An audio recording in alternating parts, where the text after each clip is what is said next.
All right, let's try this again. So, everybody, I already did this once, and I recorded like 19 minutes of an introduction for this new podcast, and it turned out that it didn't record anything, although it said it was recording for the whole 19 minutes, so I don't know what I did wrong, but I did something wrong. Anyways, no biggie. I'm going to have to try to recreate it. So, what you're about to hear is my podcast. Nope. This is my podcast you're hearing. What you're about to hear is my video from YouTube, and my video from YouTube, sorry about that, a bunch of fuck faces around my house. Don't know if I need to punch one of them out. No, I'm just kidding. Although I'm not against fighting people. No, I'm just kidding. That's not balance. No, I want to talk about balance here. So after you hear my my video from YouTube, you're going to also hear Frater Xavier explaining Saturn, the Sun, and Jupiter. So initially, I listened to a video from Infinite Waters, Ralph Smart. And this Ralph Smart, I really don't like going against what he has to say, but I can't in good conscience agree with his video, and you're going to hear me say this in my video from YouTube. But in good conscience, I can't agree with him because in his not newest video, but maybe third newest video, 3 days ago maybe, he talked about the great conjunction of Saturn and Jupiter. You can see it from the sky. They're going to be, I forget, less than a degree apart. I don't know, 0.3 of a degree apart, something like that.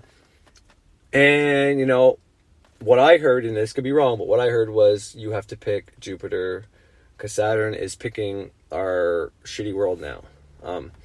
You know, and there's some interesting things in there, he said, and, you know, he predicted a 3-day darkness thing, and I get into all that in my video. But the main thing I want to elaborate here is why, let's say you can invoke Jupiter without going through your root chakra first, which is Saturn. Let's just say that's correct, because there is evidence that things like that can happen. So people don't open their root chakra, but they try to invoke Jupiter, and let's say they're successful. Well, cancer is a very Jupiterian disease, okay?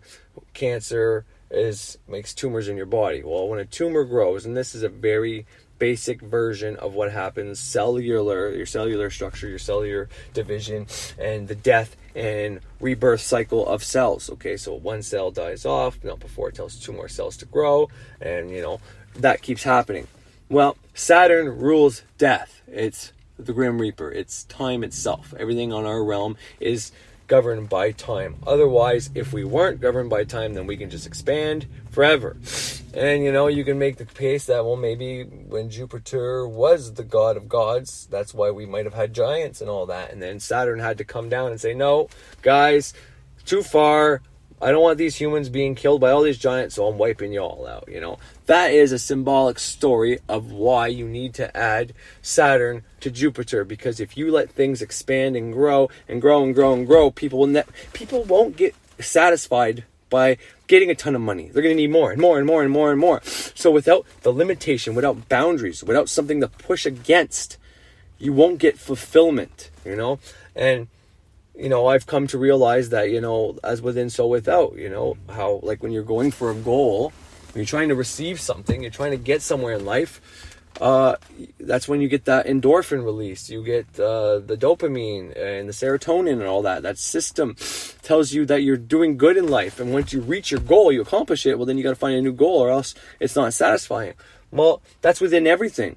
And, you know, if you have cells that aren't limited by Saturn, that don't die off, well, then if they just keep growing exponentially, it creates a tumor, okay? So this is just a good correspondence of how Jupiter needs to be restricted by Saturn within our realm, because within our realm, we're not immortal.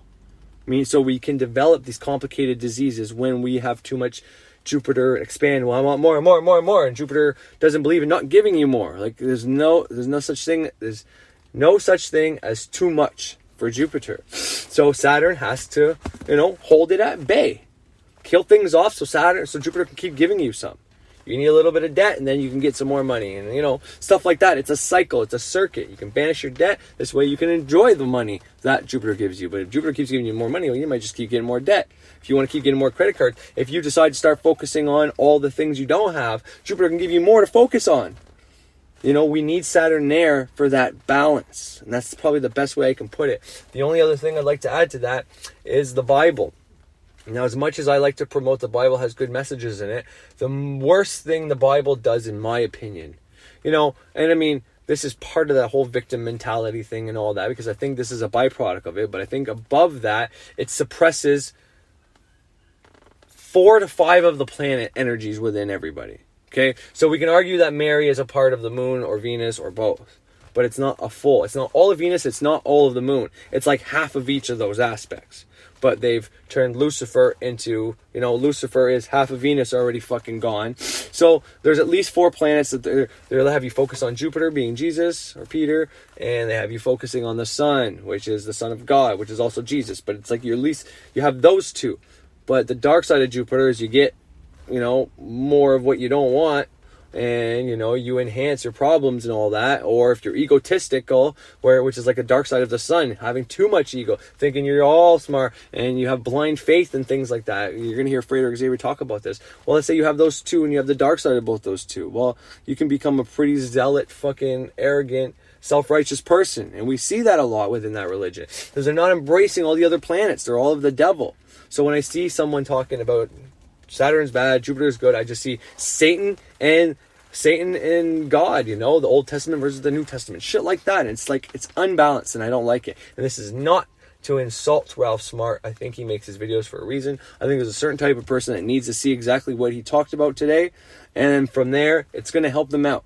So I think it's a useful thing, and I don't know why I feel like I'm betraying him, so to speak, and why it doesn't bug me to go against someone like the Thunder Wizard as much, although I learned quite a bit from the Thunder Wizard as well. But there's a lot of things I learned from Ralph Smart. Like I read the Kabbalion because he started talking about the Hermetic principles before I even got into magic. So when I got into magic and I heard Frederick talking about the Hermetic principles, I already knew them, and that's because of Ralph.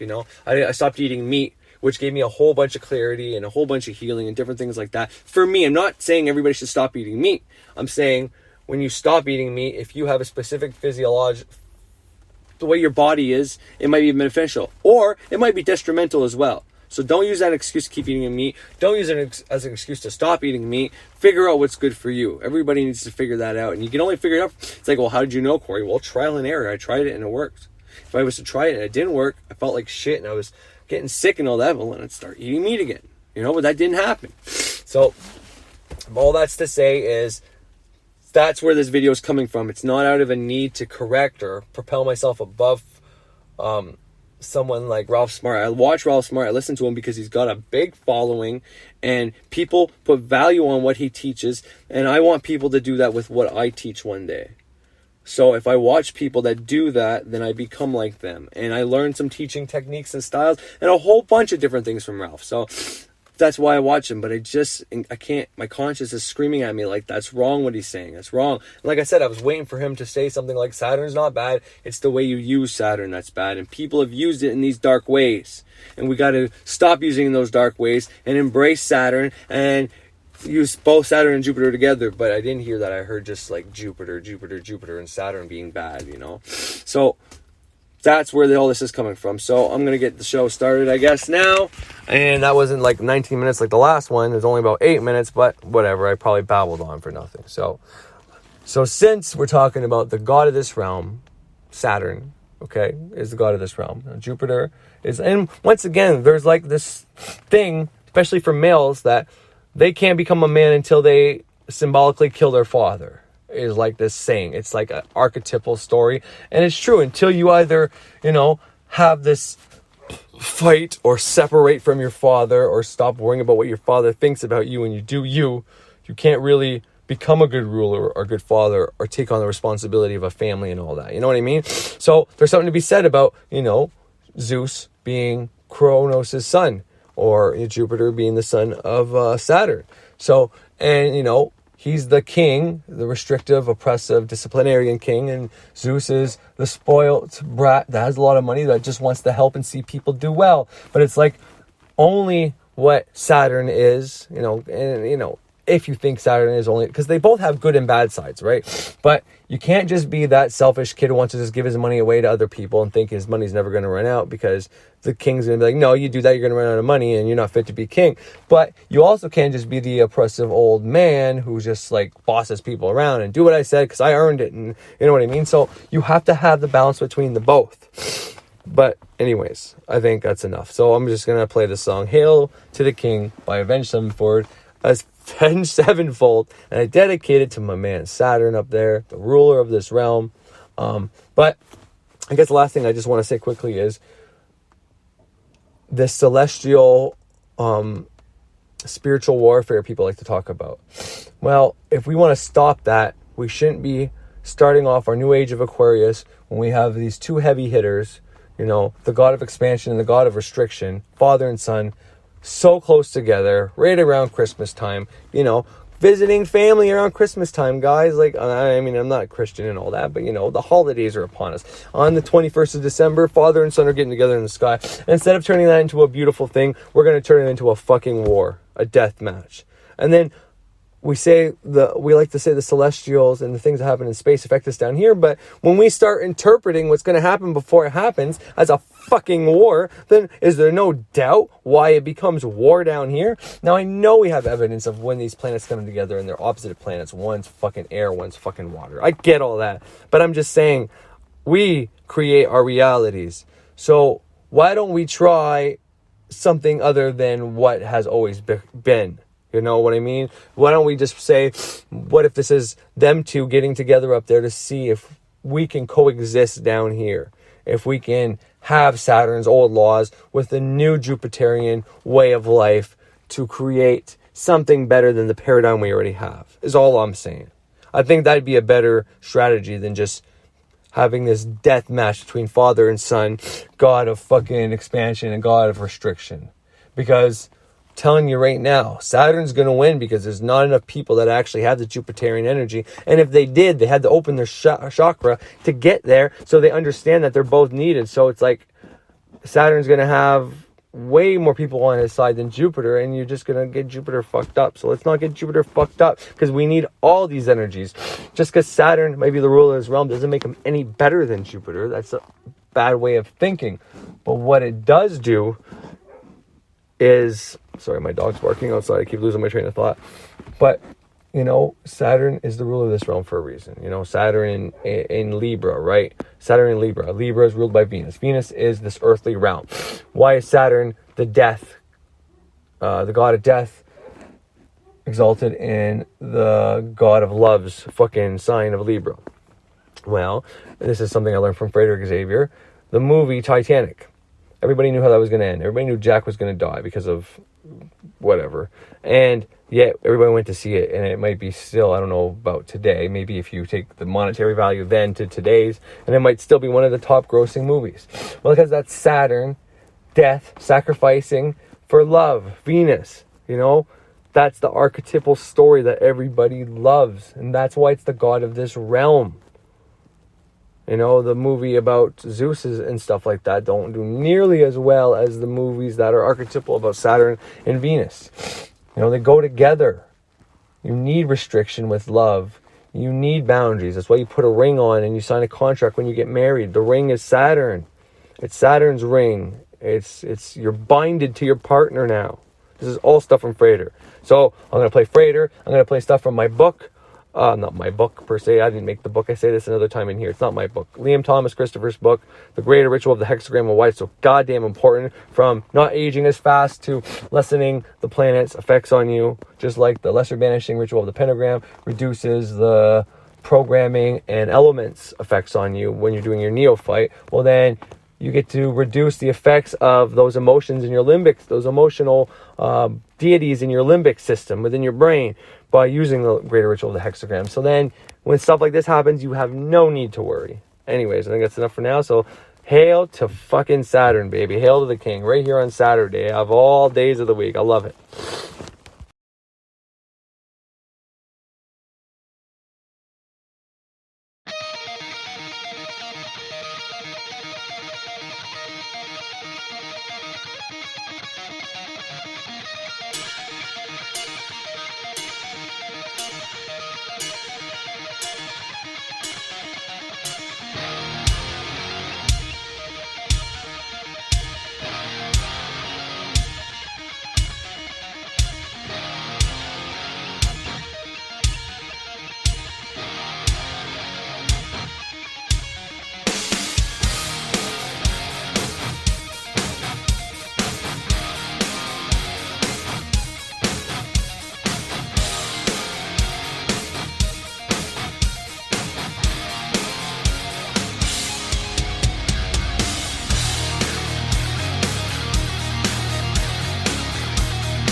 conjunction is here. December 21st, 2020.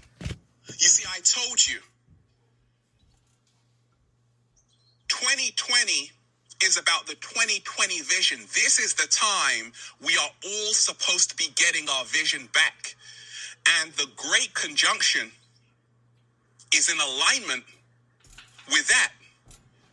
It's helping people wake up from the matrix, from the deep sleep. And this is why they are keeping your ass in lockdown. This is why Britain became the first country to approve the Pfizer vaccine. They said, hey, guess what? Merry Christmas. Next week, they want to have 40 million doses of that vaccine. And other countries are going to follow suit. Yeah, they want you vaccinated, microchipped, on a low frequency. They want you stuck on fear. Why? Because the whole world is waking up.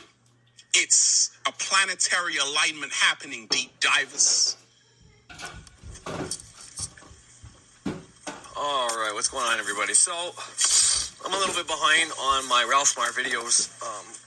And it's not that I stopped watching them for any particular reason. I just haven't been watching them. Anyways, I put on one that might be 2 or 3 days old. It's the one about the Great Conjunction. Saturn and Jupiter being very close, like a fucking, I don't know if it's a degree or a few degrees away.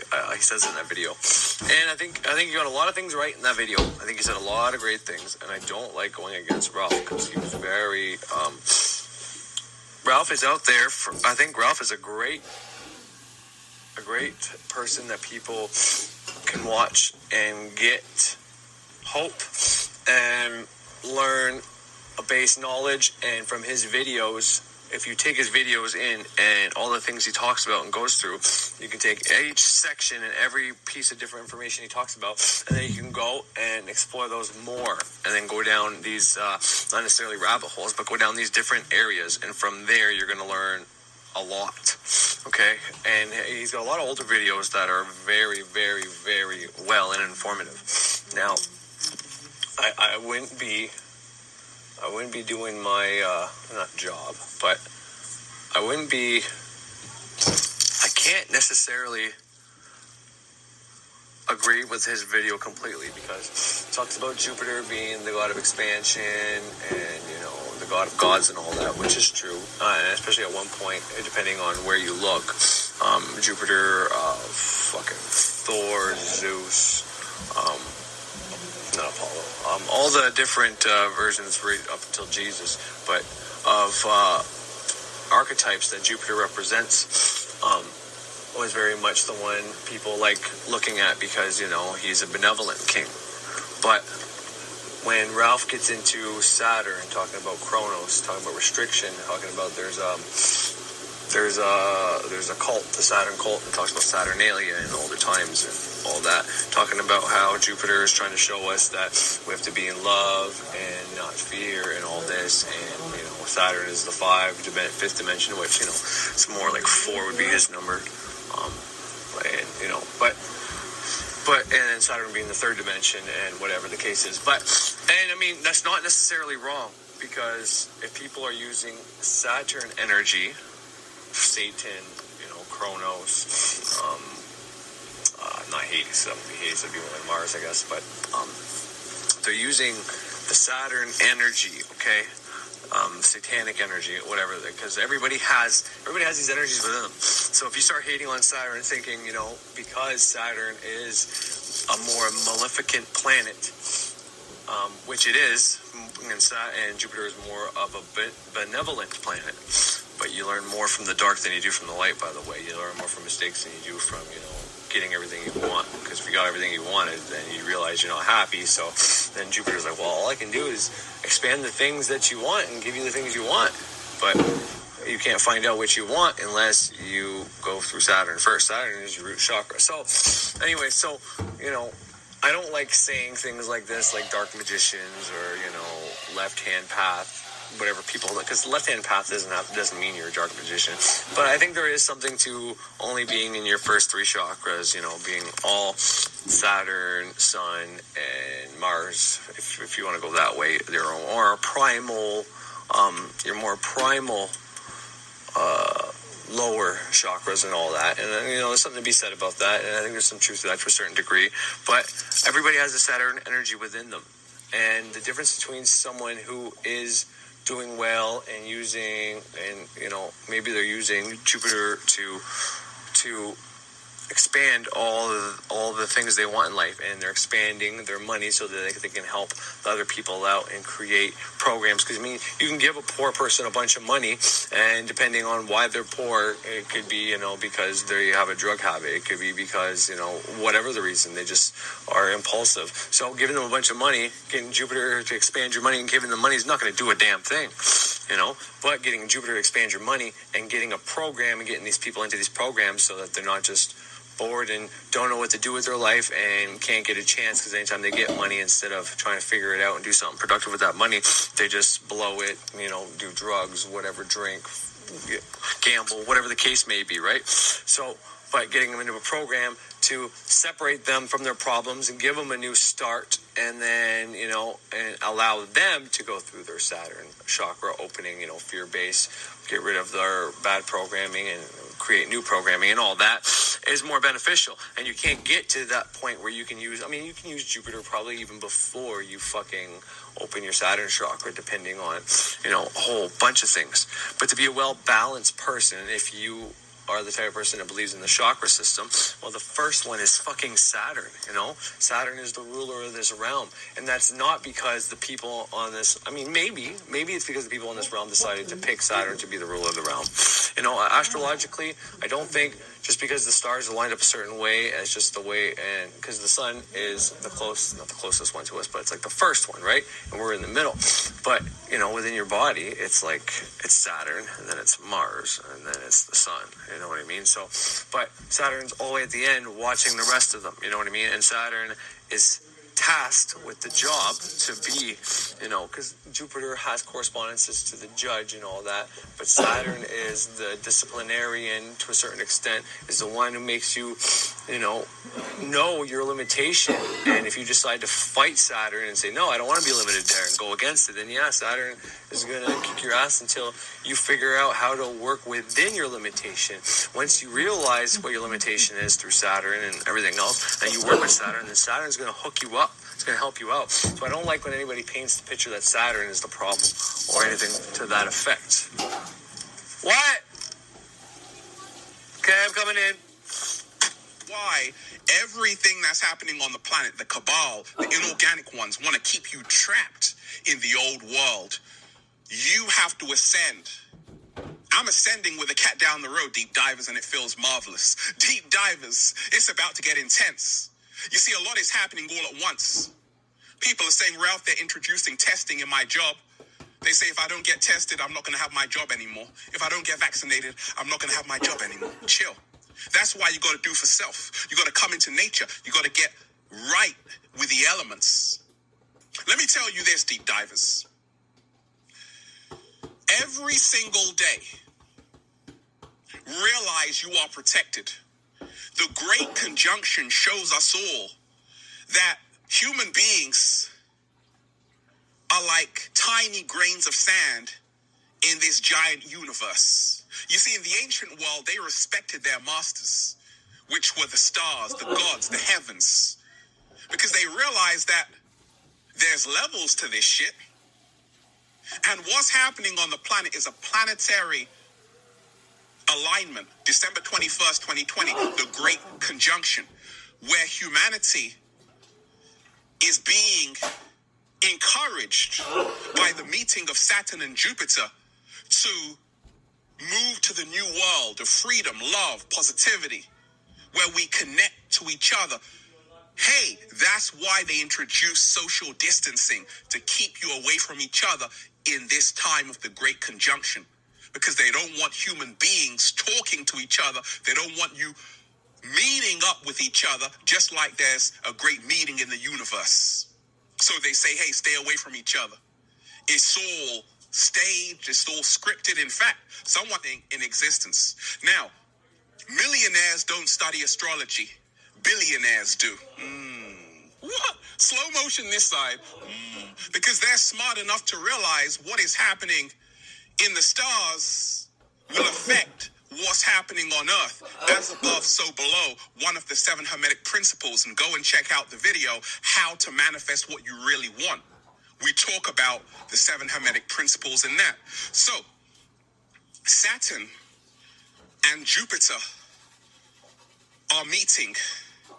They're coming so close, 0.1 degrees apart from each other. And you are going to be able to see this event, this epic event, December 21st, 2020. All you have to do is go outside and look southwest. You're going to see these 2 beautiful planets in the sky, shining so bright. Now, Jupiter, in Roman mythology, is the god of gods. It's the largest planet, okay? Now, Jupiter's influence on you, on humanity, is that Jupiter represents growth, expansion, elevation, moving to the new paradigm, letting go of the old. Now, Saturn is the god of agriculture, the god of time. The Greek god, Kronos, is Saturn, the god of time, the god of illusion. In other words, the god of the matrix. What? Slow motion this side. And that's why they have the Saturn cult. Listen very closely. Saturnalia. In ancient Rome, you had a pagan, you a weak against control. Saturn represents being stuck in the old. So, as above, so below. What's happening with the Great Conjunction is that a lot of people are having to make a choice right now to move out of the old paradigm and move into the new paradigm, because Jupiter is telling you it's time to let this matrix go. It's time to detach from the matrix. Oh, the inorganic ones know what time it is. They know that what's happening on the planet right now, something big is happening. They know that Coronis derives from the Latin corona, which means crown. It means crown. This is the time on the planet where humanity is supposed to get their crown back. People, millions of people are waking up. So because millions of people are getting their vision back, 2020, they have to lower the frequency. They have to lower the vibration because they don't. All right, so I'm back at it now. All right, sorry about that. I had to go deal with my daughter there. So once again, I'm not dissing Ralph or saying he's wrong. Once again, I think he's got, there's a reason he does his videos, and I think they serve a purpose and all that. And this is my perspective of it. So his perspective is of what he said. Now, I was kind of waiting around to see if he was going to say something. This guy looks cool behind me with my tree, eh? I'm in my yard right now. There's my house. Anyways, I'm waiting for him to say, something to the effect of, like what I was saying, like people can use Saturn in a bad way, or you could figure out how to balance your Saturn chakra. Saturn is a very important planet. He's the top of the Kabbalistic tree of life for a reason. Like in a battery, in any circuit, you need a positive and negative. Well, he's definitely the negative flow. But as we know, if you're banishing your poverty, well, that's using the Saturn energy. And, you kind of need to banish poverty and then invoke prosperity, financial wealth and abundance. But if you only invoke financial wealth and abundance and get Jupiter to expand your finances so you have more money, well, then you might end up just getting more debt too. You know what I mean? And having to spend your all your new money and wealth on all the debt because you didn't banish that. So you can use both of them. Them being that close together. I mean, I'm going to play something for you, and it's from my book, Kabbalah and the Great Work of Self-Transformation. And it's when you start the grade of Zelter, which is the first elemental grade, the Earth grade, because your neophyte's your first one, and that's your initiation stage. And the reason I'm playing this, and I've played it before, but it's because of the simple fact that the greater ritual of the hexagram is a ritual that is designed to reduce Saturn's effect on you. And as a result of that, you don't age as fast. You reduce all the planet's effects on you. So in this video, Ralph is saying that, you have to make a choice. You're either going to pick Saturn, let Saturn keep ruling you, or you have to pick Jupiter. And I'm telling you, those energies are both inside of you. And you don't pick. You have to work through them. What, baby? What? What? In your room, Savannah? Sorry about that, my daughter. Anyways, so to just pick either Saturn or just pick Jupiter is unbalanced. And I don't like saying that about Ralph. Like I said, he's making this video for a reason. And do I know his reasons? No. But for me, and it's not that I'm correcting him, so he made that video for a reason. He put it out there, and it's going to be useful to some people. And he even says that there's going to be 3 days of darkness, a prediction. He says you heard it here first. Now, if you go on YouTube, there's no shortage of videos and predictions every year about this 3 days of darkness happening. If you go some places up north, like in the Yukon, potentially Alaska, this kind of thing happens. There's no sunlight. Now, I don't necessarily know if there's no electricity, but I know there's no sunlight for a few days. And you also have the opposite maybe it's dark for a while, and you have all sun just for like a day and a half or 2 days. Buddy I went to college was living in the Yukon. But, and there's people on record on YouTube saying, I think it was Detroit a few years ago, where they actually had something like that happen. I wasn't there, so I don't know. Anybody can go on camera and say anything. I'm not saying they're lying. I mean, it could be true. But when I first got into this stuff almost 5 years ago now, I was preparing for that, and I've been telling them that's the reason I bought a generator and a whole bunch of other things, and it still hasn't happened yet. Now, Ralph Smart's got quite a bit of followers, and if, let's say, the majority of his followers decide to believe that, and, hopefully those believers, those people watching him, hopefully they don't have control of their mind completely, because, yeah, if they think it's going to happen and they believe him, well, then it's infallibly going to fucking happen. So that's not necessarily a good thing, but I don't think that's the reason he's doing it. And I could be completely wrong. And he could be doing it for a reason. He could be doing it as a test, or to see if he can do stuff like that. He's going to try it with 3 days of darkness first, which, isn't a bad thing. Go without computers and electricity for 3 days. It's a good test to see if we could handle it, right?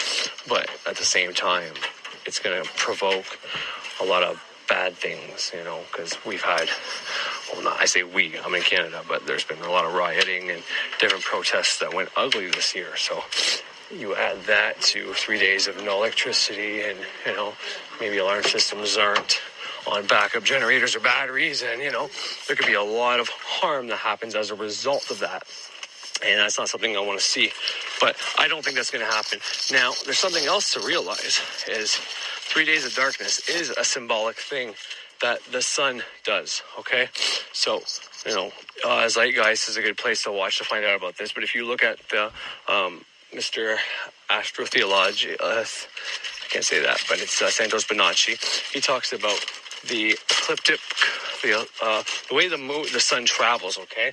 And one of the things people often say about Christianity is that the Bible and those stories are astrological, which makes it almost an archetype. So this astrological shit, these stories, these planets that have archetypes or have personifications, well, these are things that are innate within us. And the sun is that. So the Son of God, Jesus, if you will. But there's been a lot of Messiah figures, if you believe and see what the Zeitgeist says, and that's kind of the point of archetypes. We have the proof that all these different tribes all around the world, from the Germanic Norse traditions to the Egyptians to the Mesopotamians to fucking everyone, even the Christianity has within it archetypes. They tend to focus on, Jesus, if you're like a Roman Catholic, or, anyways, doesn't matter.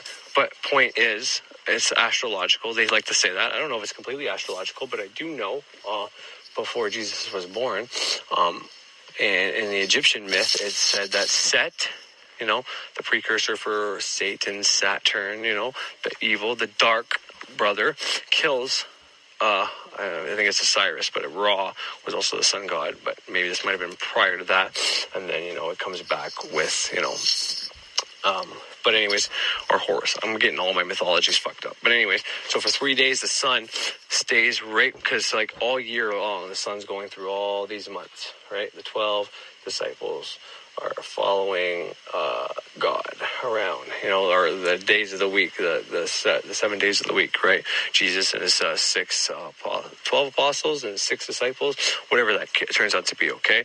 He's going through the months every day, and then it's at Christmas time, or right before Christmas, around the winter equinox, where it's equal night, the sun doesn't move for 3 days, and that's where it comes from. And it's on a cross, basically. And like I said, Zeitgeist and other people can explain this a lot better for you, but it's right on specific axis. It's equal night, equal day, and that's why it doesn't move for 3 days. So this is a symbolic representation. If they do 3 days of darkness, it's like the dark sun. So I can see where people derive that people are trying to bring in Saturn and this evil energy and all that. But once again, Saturn isn't an evil energy. That is in the eye of the beholder. Can you use Saturn's negative polarity and, can you use that baneful energy to bad ends? Absolutely. But when you do that, you're creating a circuit. You're putting out energy that's going to return to you. Yeah, it has to affect a bunch of people and then come back to you. But once that's what happens. So, and that's part of Saturn. It's like, okay, if you can dish it out, you can use me to help you dish it out, but you're going to get it right back in your face. And that's the way all the planets work. That's why Jupiter is so loved, because if you put out good with Jupiter and you expand good things for people with Jupiter, well, you also get that to come back to you. It's a double-edged sword. It can work in your favor or against you. So to say that, things like, 9/11 or things like 3 days of darkness are symbolic things to Saturn, to do these evil things, to show whatever. I mean, there is something to be said about older cultures that used to make temples for their quote-unquote negative evil deities. Like Set had a fucking temple. I forget all the gods' names, but all the bad gods that were blamed for when bad things happened, the negative ones on the negative polarity side there, that most people are more bad than good, they were worshipped. And if you didn't want certain bad things to happen to you, you would do an offering, sacrifice, whatever to that. I'm not saying you go kill your kid to fucking Saturn or something like that, but you make a candle to Saturn and saying, I'm so grateful you banished my debt. So Saturn doesn't come around and make you get more debt. And you can say, well, why would Saturn give you more debt? It's like, no, you're the impulsive fuck that doesn't know how to fucking control itself. And then you're going to turn around and be like, oh, it's the evil world. It's the satanic Saturnalian people. It's like, no, it's us. These energies are within us. And if you don't understand them, well, whose fucking fault is that? So I have a big problem when I see anybody going out here and saying stuff like that. Now, once again, he might have meant to come around to say that, Saturn's a negative planet, but Saturn can give you lots of benefits once you use Saturn correctly, but that didn't end up happening in that video, so I was a little upset about that. But there was a lot of his information was accurate about certain things, especially about, Christmas time and all that shit. But I don't like when someone takes a planet and the granddaddy of them all, and then shits on it, and then, uses it for, and once again, I'm not saying he's wrong. I have no way to know if there is an evil cabal out there, which is kind of like the word Kabbalah, so I guess I'm one of these evil fucking people, but, is it evil to understand the negative side of a mostly negative planet and figure out how to use that to your benefit to get yourself out of poverty? Or is it evil to pass judgment on a planet and blame that planet when, that necessarily isn't accurate, and then you're getting more people's minds to think that same way, and thus they are taking an energy that's within their own body and saying they don't want to associate with it, it's evil, yet it's the beginning point of them. I think that's more of the evil. I'm not saying Ralph's doing it on purpose.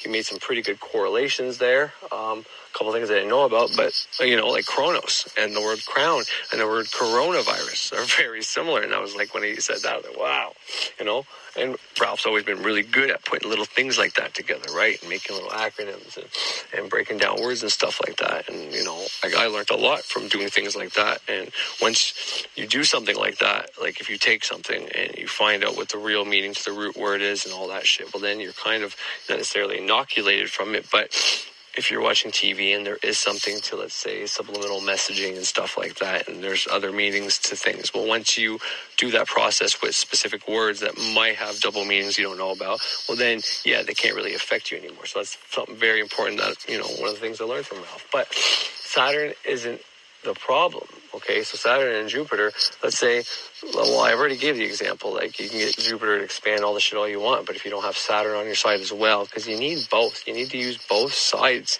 evenly.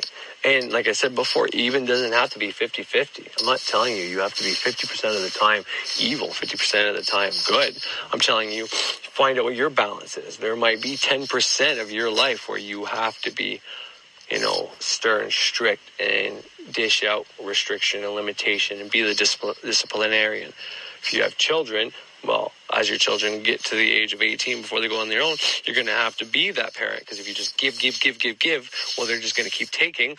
And then once you can't give anymore, or let's say you can give it to them the whole life, and then you send them out on their own, and then they go to school, and then they're crushed by the fact that no one wants to just keep giving them stuff, because all they realize is all their life, all they got was give, and they never had to work for anything. Well, you're setting them up to fucking fail. So that's kind of my point. There are certain times where you have to be both. Both these energies are very important. Now, when it comes to what that happens in the sky, what effect that's going to have down here, I have no idea. That is way above my fucking pay grade. But what I do know is I'm not worried about it. And when I play you, I'm going to play the whole greater ritual of the hexagram. I'll play a little part first that just explains a little bit of something, and then I'll play the beginning of the chapter right through to the whole fucking ritual. And I don't know, maybe like 2 YouTube videos ago, I put Cabal and the Great Work of Self-Transformation PDF on a video.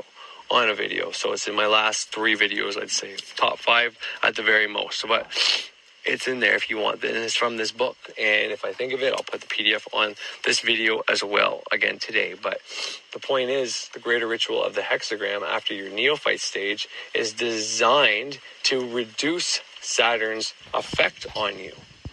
Lesser banishing. Anyways, I'll let that shit tell you exactly what's what, and then I'll come back on and explain further. I think it's only about 5 minutes, and it might be a little annoying, but because it's like Siri voice, right? And she doesn't pronounce things correctly, but I'm telling you, if you listen to this and you hear what it says, it's hard to argue. Hydrogen and helium that fuel it, like the box of chemicals in the example above. Our sun will eventually cool, settle down, and collapse, and the orderly paradise that is Earth will vanish within hours. The chemistry of life is the best example we have of resistance to entropy, Even though nothing within the material world can triumph over decay and death, life provides a temporary oasis of relief in a desert of disintegration. And as we humans are the witnesses, a remarkable spectacle is possible within that temporary refuge. The grade of Zelator, this somewhat bleak picture of the material world, is the territory that the student traverses in the Zelator grade. The word Zelator, pronounced Zelator, is a corruption of the Latin word zelotes, meaning zealous person or zealot. The realm of material life is the official laboratory of this grade, and the student is expected to work up enough zeal to live effectively within it as the grades pass by. Material existence is entirely bounded and ruled by the planet Saturn. As you may have guessed from the assigned reading so far, when I refer to Saturn, I don't necessarily mean the planet in an astronomical sense, but rather the planet in the astrological sense. This means I am talking about a particular kind of energy that happens to correspond to the movements of the physical planet Saturn. I am not saying that the physical planet in the sky is the source of that energy. Whether or not Saturnian emanations come from the physical planet is a matter of debate among astrologers. In any event, the forces to which Saturn corresponds are much larger. That darkly splendid world 94 Chapter 5, than our little solar system. Astrologically, Saturn represents the web of time and space that has ensnared our divine natures in the darkness of the universe. Its energy is entropy, decay, disintegration, death, and all of the limiting physical laws. As the second law of thermodynamics demonstrates, the realities of physical existence can be somewhat depressing. It is best that the new Zelator go forth into his work prepared with a ritual that keeps the forces of Saturn at bay, at least enough to retard their effects on his consciousness as he reaches deep down into himself, to draw upon inspiration from realms beyond time and death before starting the Zelator curriculum proper, raiding it into your already existing daily routine. Do it right after the lesser banishing ritual of the pentagram, and before the middle pillar exercise. Do not proceed onward into the other ritual work of Zelator until you know it by heart. The banishing ritual of the hexagram is a more refined kind of banishing ritual than the one you learned previously, rather than removing you from the influence of matter, as the pentagram ritual does. It removes you from the influence of the planets. The densest and grossest of the planet Saturn lessens its influence over you when you perform this ritual. Banishing Saturn banishes, to some extent, all of the planets. Saturn is a force represented very high up on the tree of life, indicating that it contains the potential of all the other planets within it. As a result of the daily banishment of Saturn, you may begin to gain perspective not only over your physical environment, but also over higher-order functions, such as social relationships. The ties that bind will begin to lose their power over you. Emotions like guilt, envy, and insecurity will start to wane. This may be liberating for you. The resulting freedom may also be frightening. Before practicing the banishing ritual of the hexagram, brush up on your Egyptian mythology, particularly concerning the story of the death and resurrection of Osiris Kasar. The symbolism of the ritual's analysis of the key word taps into that myth. Symbolism of the banishing ritual of the hexagram. Also, before you begin, there are some sets of symbols that I must explain. The first of these are the letters I and R, I, which the ritual transliterates into their Hebrew equivalents Yod, Nun, Resh, and Yod. The Latin letters, of course, represent the distinctiveness from the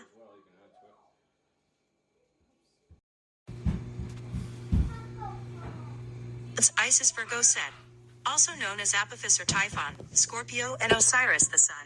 All these symbols and characters linked together in this dizzying fashion compose a magical formula capable of awakening the power of illumination. It is called the formula of the divine white brilliance. Practiced over time, it becomes a powerful weapon in your mastery over lower forces. The magical name Lao is an acronym created from three of the gods above: Isis, Apophis, and Osiris. This name is therefore three different powers condensed down and expressed as one great entity.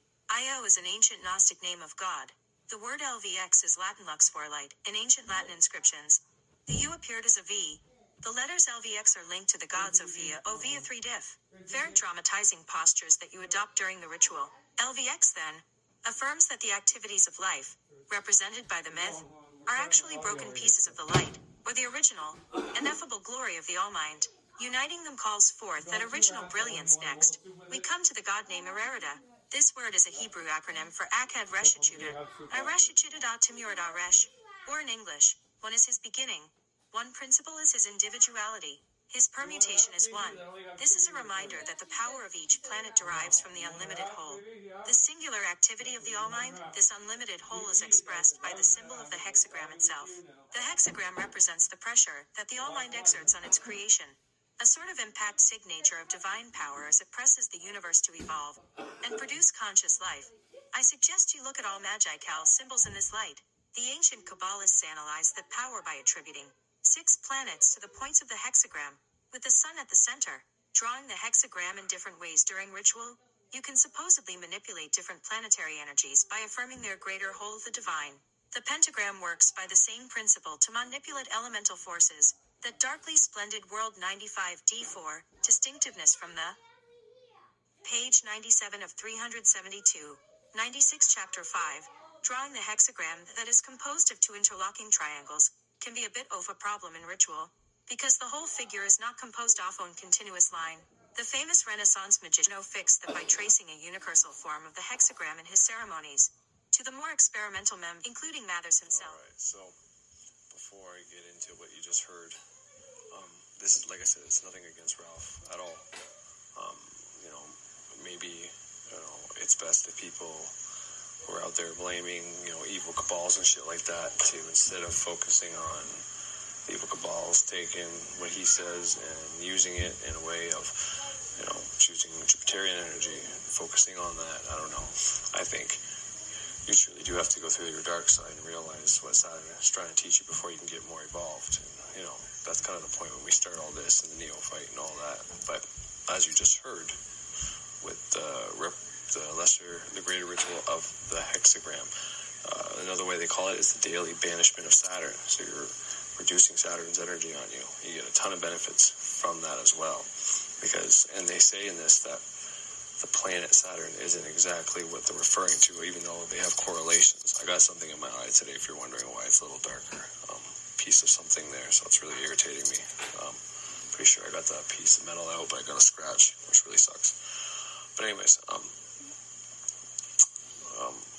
so yeah, they're not necessarily talking about the planet, even though the planet does correspond to that, and as above, so below. So Ralph refers to as above, so below in his video, meaning what's above us is below us. It's also outside of us and within us as the universe, so the soul, meaning, instead of picking Saturn or picking Jupiter, you're better off to embrace both of them, understand them both within you.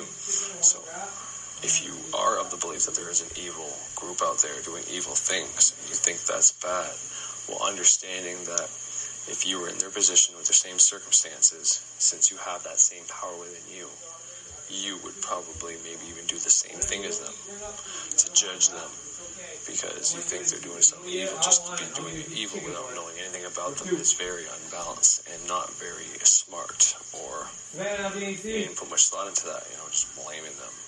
It's like, I'm poor, I don't have any money, and so but even if I had money, I wouldn't do evil things. It's like, well, you don't have money, so you don't have that option. That's not the same as having money and deciding not to do evil things, or having power and knowledge and deciding not to do evil things.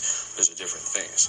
I was faced with circumstances this July and August, whether to curse or hex somebody or not. And,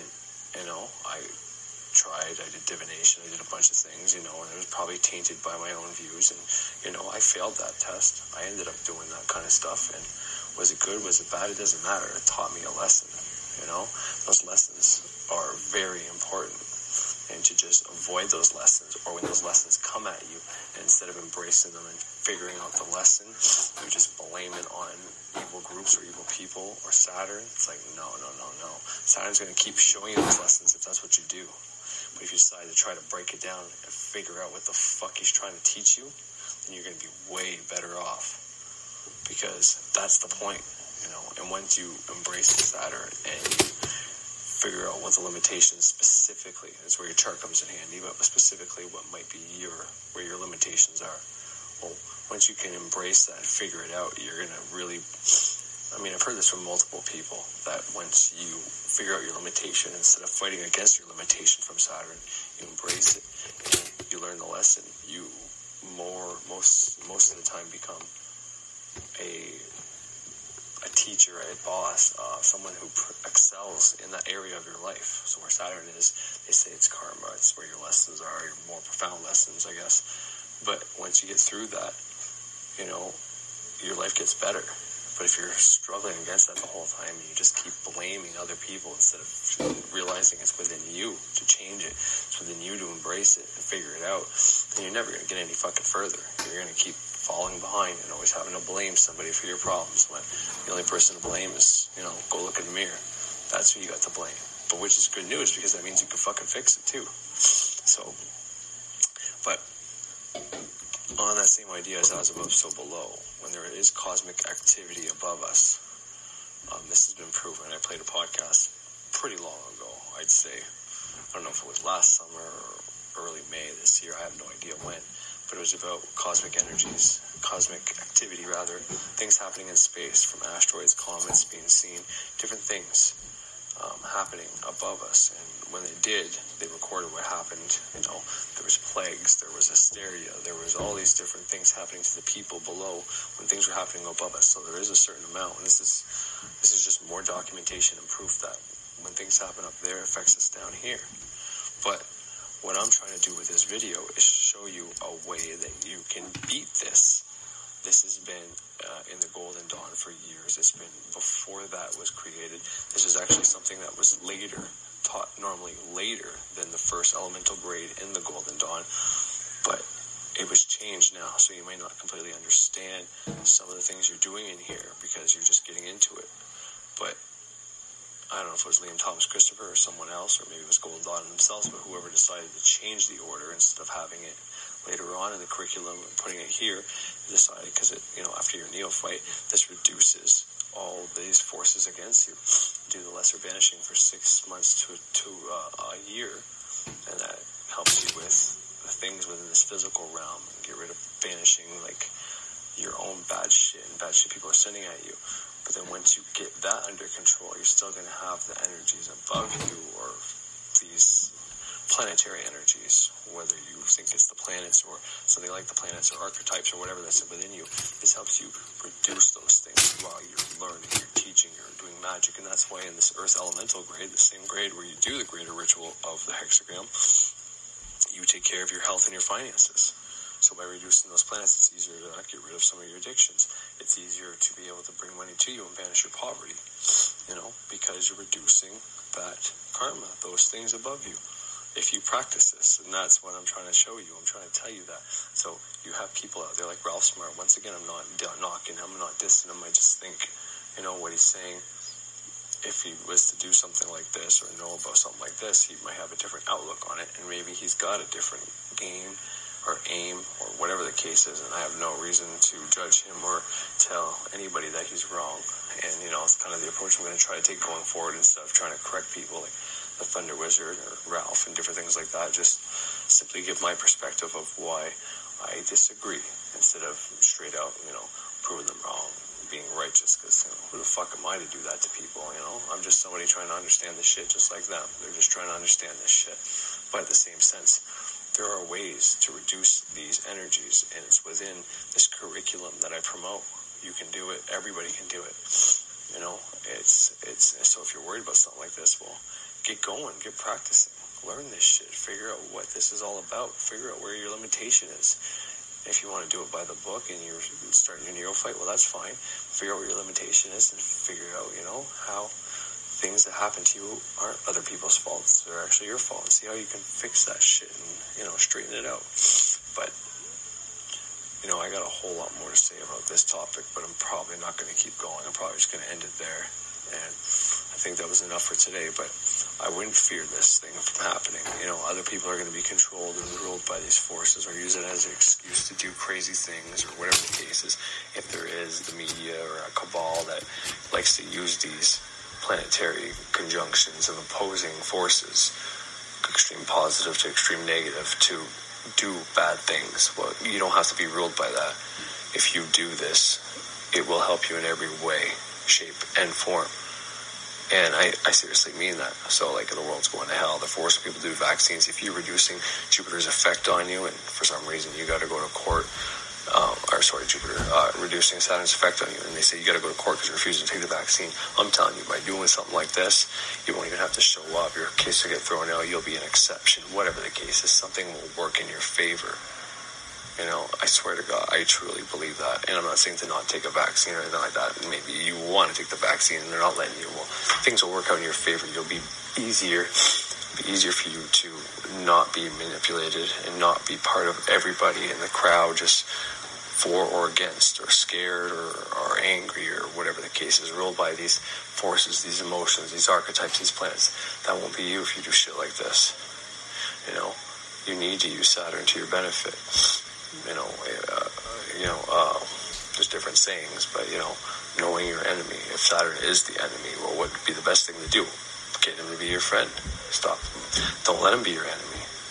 Because you can use Jupiter all you want. He's not going to be able to overthrow Saturn. There's no fucking way. It's air and water. They're opposites. Saturn's an air. It's related to the element of air, and Jupiter's related to the element of water. They're opposing forces. So when they meet up, they're gonna do their thing. You can get caught between that and pick sides. And if you pick Jupiter, then Jupiter will be on your side. You pick Saturn, Saturn will be on your side.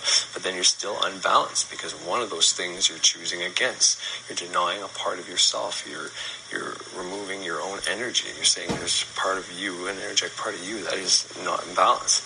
So you go only Saturn, then you're going to be in your lower energies and whatever else. And if you go with Jupiter, well, without opening Saturn, you won't get there in the first place. So you'll be this holier-than-thou broke person who doesn't understand what he did wrong. And it's like, well, you decided to judge these forces instead of just understanding them and trying to learn about them and realize they're within you. And they're not good or bad. That's within you, what's good or bad. You know, what someone does with Jupiter might be bad, you know? And what someone does with Saturn might be good. If I was to use Saturn to try to banish everybody in my town's addictions or their poverty or their debt or, you know, whatever the case is that bad? No. If I was to use Jupiter to expand everybody's disease and expand coronavirus, for example, well, that wouldn't be very fucking good. You know what I mean? So either one of these, take it to either extreme, is unbalanced. We have this opportunity where these two opposing forces are going to be within Aquarius, you know, age of Aquarius, blah, blah, blah. We have air and emotion. We have thoughts and emotion right there. Okay? All you need to do now is take the action and do this thing, reduce those effects, and those planets are going to be on your side. You'll be able to use them. It's, you know, it's a matter of going with the flow rather than against the flow, you know. So, I don't know, do your research, look shit up, maybe pick up this curriculum. I mean, you know, it's a process, but you're better off to start it unless you know another way around this. I don't know, but when I watch a video like that, worrying about these opposing forces above me, what's going to happen? It's like, I'm not in the least bit worried. I talk to Saturn and Jupiter all the time, offer them shit all the time, but working with them. I got this whole system where I have archangels and the greater ritual of the hexagram that reduces them and protections, and, you know, none of that shit bothers me. I ain't worried about a damn thing. It's not going to affect me. It's not even going to affect my family who doesn't practice, because I understand and know what's going on. You know what I mean? Like, it's nothing to worry about. However, if you're not in balance and you think one of these is good, one of these is bad, well, then you might have some issues. So that would be your job, to become depolarized and realize what the hell is really going on. Is there something to this? Could this be dangerous? What is the good and bad things? Like I said before, there was they used to build temples and altars to the bad deities just like the good deities. The reason is, you know, if you don't want Satan or Saturn or Set or Kronos to do something to you or your family, well, you offer something to them. It's a symbolic gesture. And whether there's actually a being out there, like Saturn, that will do something to you unless you give them an offering, or it's just a symbolic gesture that gets into your subconscious mind that says, okay, well, if everybody thinks something bad's going to happen right now because of this, well, then Corey here already did something that he believes 100% is going to make him safe from any of this crap, so he doesn't get touched by this, you know. It's like that placebo effect. You give somebody a pill, they think it's going to heal their headache, the headache's gone. Well, you think Saturn's going to come through, and when it meets up with Jupiter and they're that close, there's a bunch of hell going to be broken loose. Well, you did something to remedy that, you know what I mean? So it doesn't matter what your belief is on it, as long as you do something and you believe what you did works, well, then it's going to work.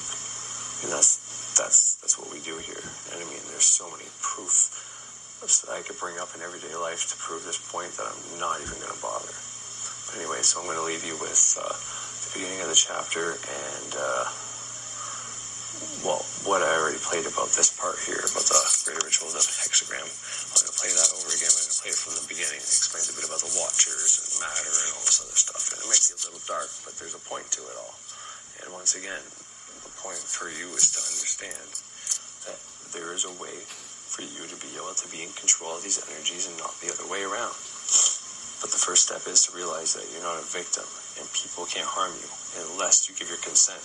And if you're wondering how you gave your consent, it's about going out there and saying, I'm a victim of all these people. I'm poor because of such and such. I am overweight because of such and such. I don't have love because of such and such. I can't get a good job because of such and such.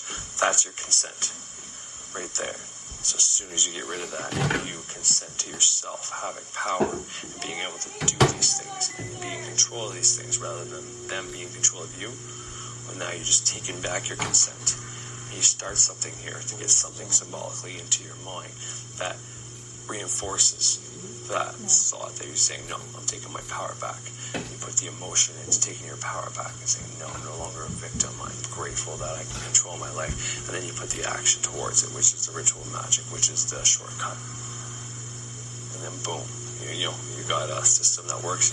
You are part of the club that doesn't have to worry about this shit. Part of why Birch says it, he says, the witch's job is to learn to take the reins and not the ride, so we become in sync with nature. But once you become in sync with nature, you can affect nature, so you can start calling things to you, making things happen, banishing things out of your life. But what happens is when the energies above us, the moon, the other planets, when they start doing things, well, when we're in sync with nature and they start doing things, it controls us because we're part of nature now. We separated from, artificial intelligence or becoming cyborgs, whatever you want to call it, not knowing that you create reality, okay? That kind of separates you from nature, yet you're still creating your reality. It's just through programming, all the programming you received over and over and over up until this point. Well, now you stop that, you become back in sync with nature, and you realize that you can control this, and you find the symbolic ways to be able to start steering where you want to go. But at a certain point, you've got to break from being completely in sync with nature. So you still have this knowledge, you're still able to steer. But in the same sense, when Jupiter and Saturn meet up, it doesn't affect you unless you want it to. Or you keep it at bay, and then when you want to use those powers, when they sync up, then you can use those powers to your benefit. That's the point. That's taking the reins and not the ride. That's, the moon waxes, you're all happy. When it wanes, you're not so happy, or you have less energy, or, whenever it's winter time, you want to hibernate. When it's springtime, you're all horny. In the summertime, you want to party. And in the fall, you're preparing, whatever. You get what I'm saying. So anyways, I think that's enough for today. I hope you enjoyed. Have a great fucking day. 5. The darkly splendid world. Explosion. The darkness shattered. Unable to contain the light, broken shadows fell into the primordial chasm. Sparks of light fell among them, their reflections scintillating on the tumbling debris. In the nethermost parts of the chasm, the dark shards clutched at one another as they fell. Separated by the explosion, they longed to be whole, so between them, they spun a web of darkness, and space, and time congealed like a sticky net strung across the void. The net became a home away from home there in the deep.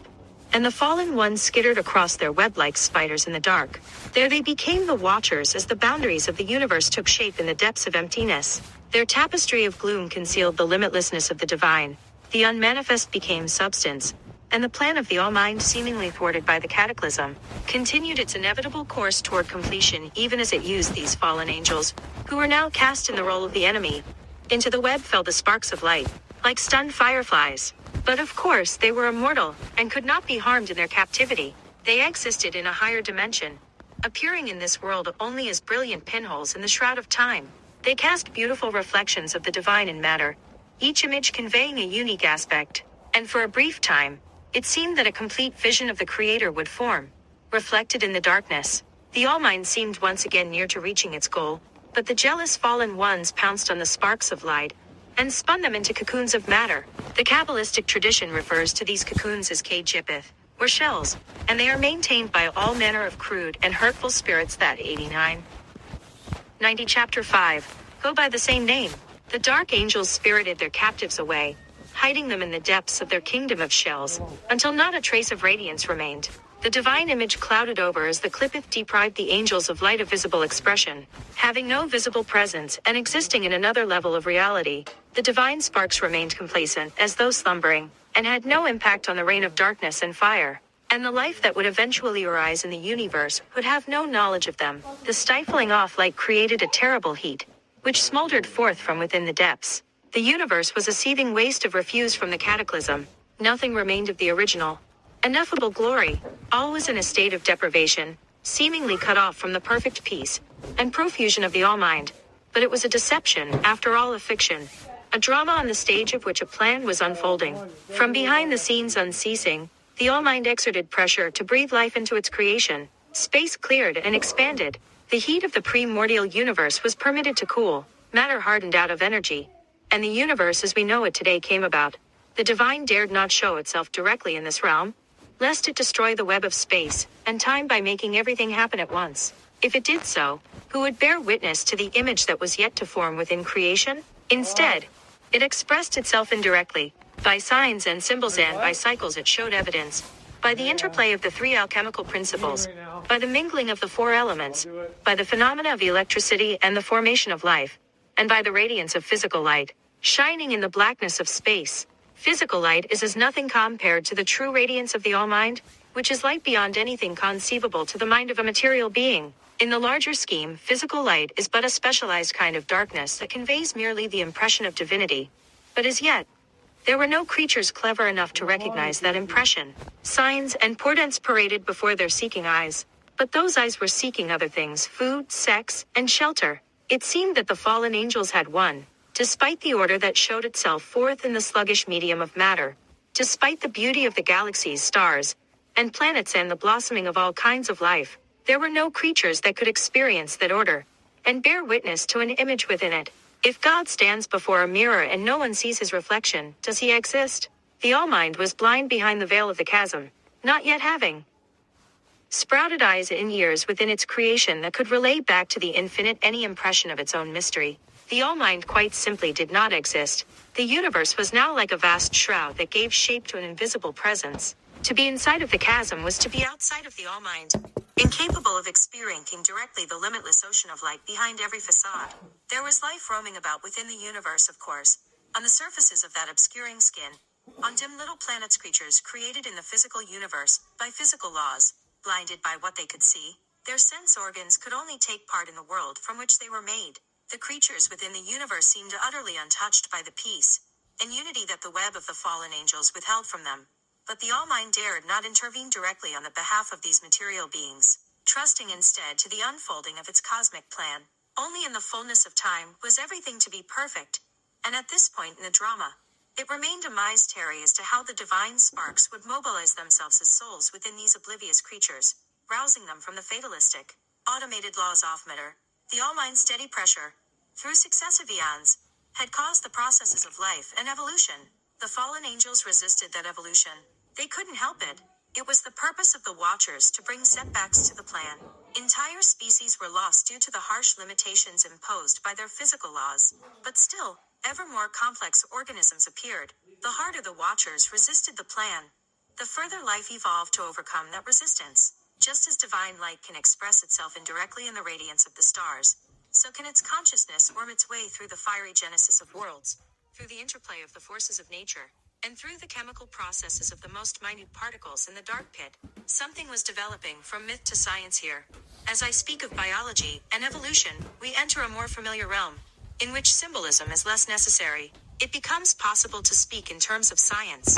I will periodically alternate in my narrative from myth to science and back to myth again. In regard to myth, there are many truths that we as humans cannot apprehend directly, but this should never stop us from attempting to deduce them through symbol and parable. Concepts like All-Mind, divine sparks, and fallen angels, that darkly splendid world 92 chapter 5, represent forces that we cannot put a finger on but that we nonetheless can grasp intuitively.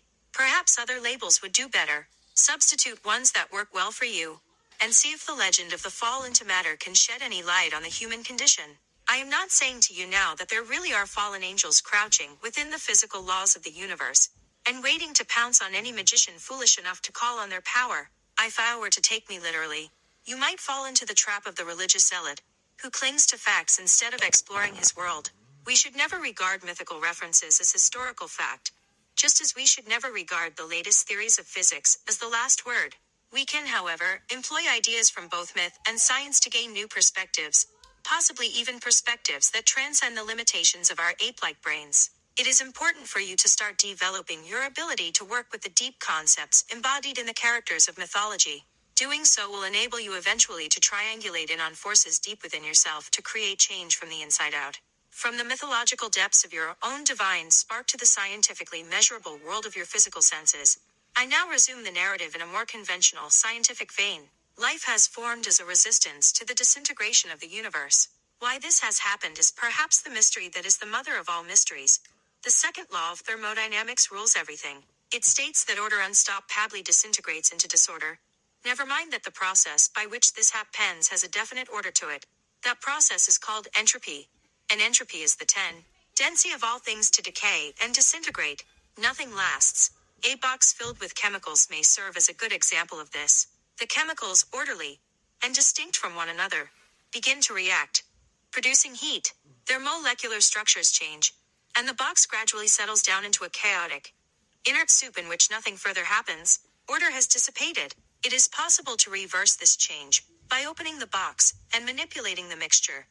But yet more energy and materials must be expended, thereby producing even more disorder on the outside of box 1. According to the second law of thermodynamics, there is nothing in the universe that can win against entropy. There are pockets of resistance, of course. A newborn kitten is a good example of matter organizing itself in spite of chaos. But, as we all know, cats eventually die, and even as they maintain their biological orderliness for their short allotted time, they do so at great cost, extracting a huge amount of materials from the environment, breaking them down, assimilating them, excreting the waste, and expending a likewise huge amount of energy to do so. The disorder that exists in the wake of an animal's path through life way more than makes up for the order that manifests in the creature itself. Earth's biosphere itself is a rich pocket of resistance. It maintains itself as an orderly place in which the chemical reactions of life can occur. But to do so, it also requires an enormous amount of energy, which it gets from the sun. The sun, in turn, radiates heat because it is undergoing its own process of entropy, the fusion reaction that generates its heat, and light will eventually exhaust the hydrogen and helium that fuel it. Like the box of chemicals in the example above, our sun will eventually cool, settle down, and collapse, and the orderly paradise that is Earth will vanish within hours. The chemistry of life is the best example we have of resistance to entropy. Even though nothing within the material world can triumph over decay and death, life provides a temporary oasis of relief in a desert of disintegration, and as we humans are the witnesses, a remarkable spectacle is possible within that temporary refuge. The grade of Zelator, this somewhat bleak picture of the material world, is the territory that the student traverses in the Zelator grade. The word Zelator, pronounced Zelator, is a corruption of the Latin word zelotes, meaning zealous person or zealot.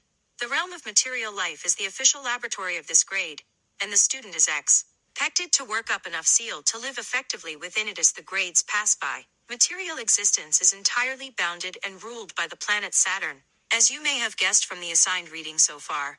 When I refer to Saturn, I don't necessarily mean the planet in an astronomical sense, but rather the planet in the astrological sense. This means I am talking about a particular kind of energy that happens to correspond to the movements of the physical planet Saturn. I am not saying that the physical planet in the sky is the source of that energy. Whether or not Saturnian emanations come from the physical planet is a matter of debate among astrologers. In any event, the forces to which Saturn corresponds are much larger. That darkly splendid world 94 chapter 5, than our little solar system. The first grade of Adeptship, and the first grade of the inner order. In the grades of the original Golden Dawn, the student demonstrated grade signs to show that he was ready to receive initiation to the next level.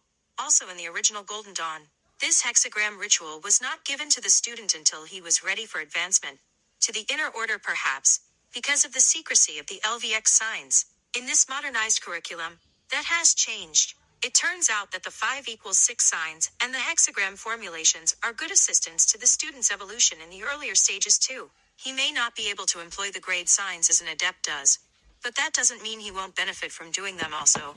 Regular performance of the banishing ritual of the hexagram retards the aging process. It is a good idea then to bring it into play as early in your work as possible. Earth. Having completed your probationary period in the neophyte grade, you are now ready to proceed to the alchemical rituals of the elemental grades. Deep within the recesses of the material husk, in which you live, deeper than the chemistry of your cells, the hidden light of higher worlds lies in wait. If I persevere in the Zelator curriculum, you may succeed in jump-starting the process that slowly unravels that husk, liberating your divine spark.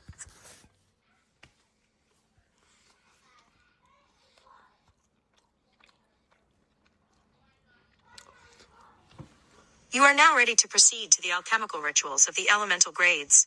Deep within the recesses of the material husk, in which you live, deeper than the chemistry of your cells, The hidden light of higher worlds lies in wait. If you persevere in the Zelator curriculum, you may succeed in jump-starting the process that unravels that husk, liberating your divine spark. From one perspective, Zelator is the only grade of initiation. All other grades are simply stages of advancement.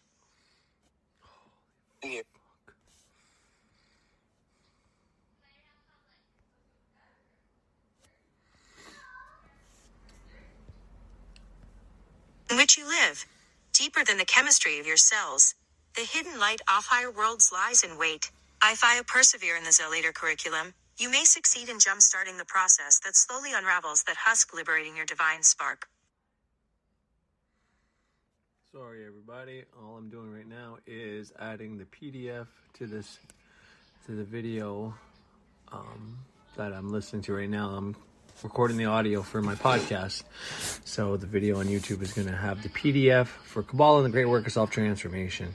So that's what this dead air is. I'm actually trying to do something, so I'm grabbing it from my one video, and the video was how to get the intentions on the astral or use symbolism to impress the subconscious. Yesod is the foundation, was the picture of that, where it explains how Yesod is the moon, and it's right above Malkuth, and it's the astral. So anyways, I'm adding it to my video on YouTube, The Great Conjunction and how to be free from this stuff.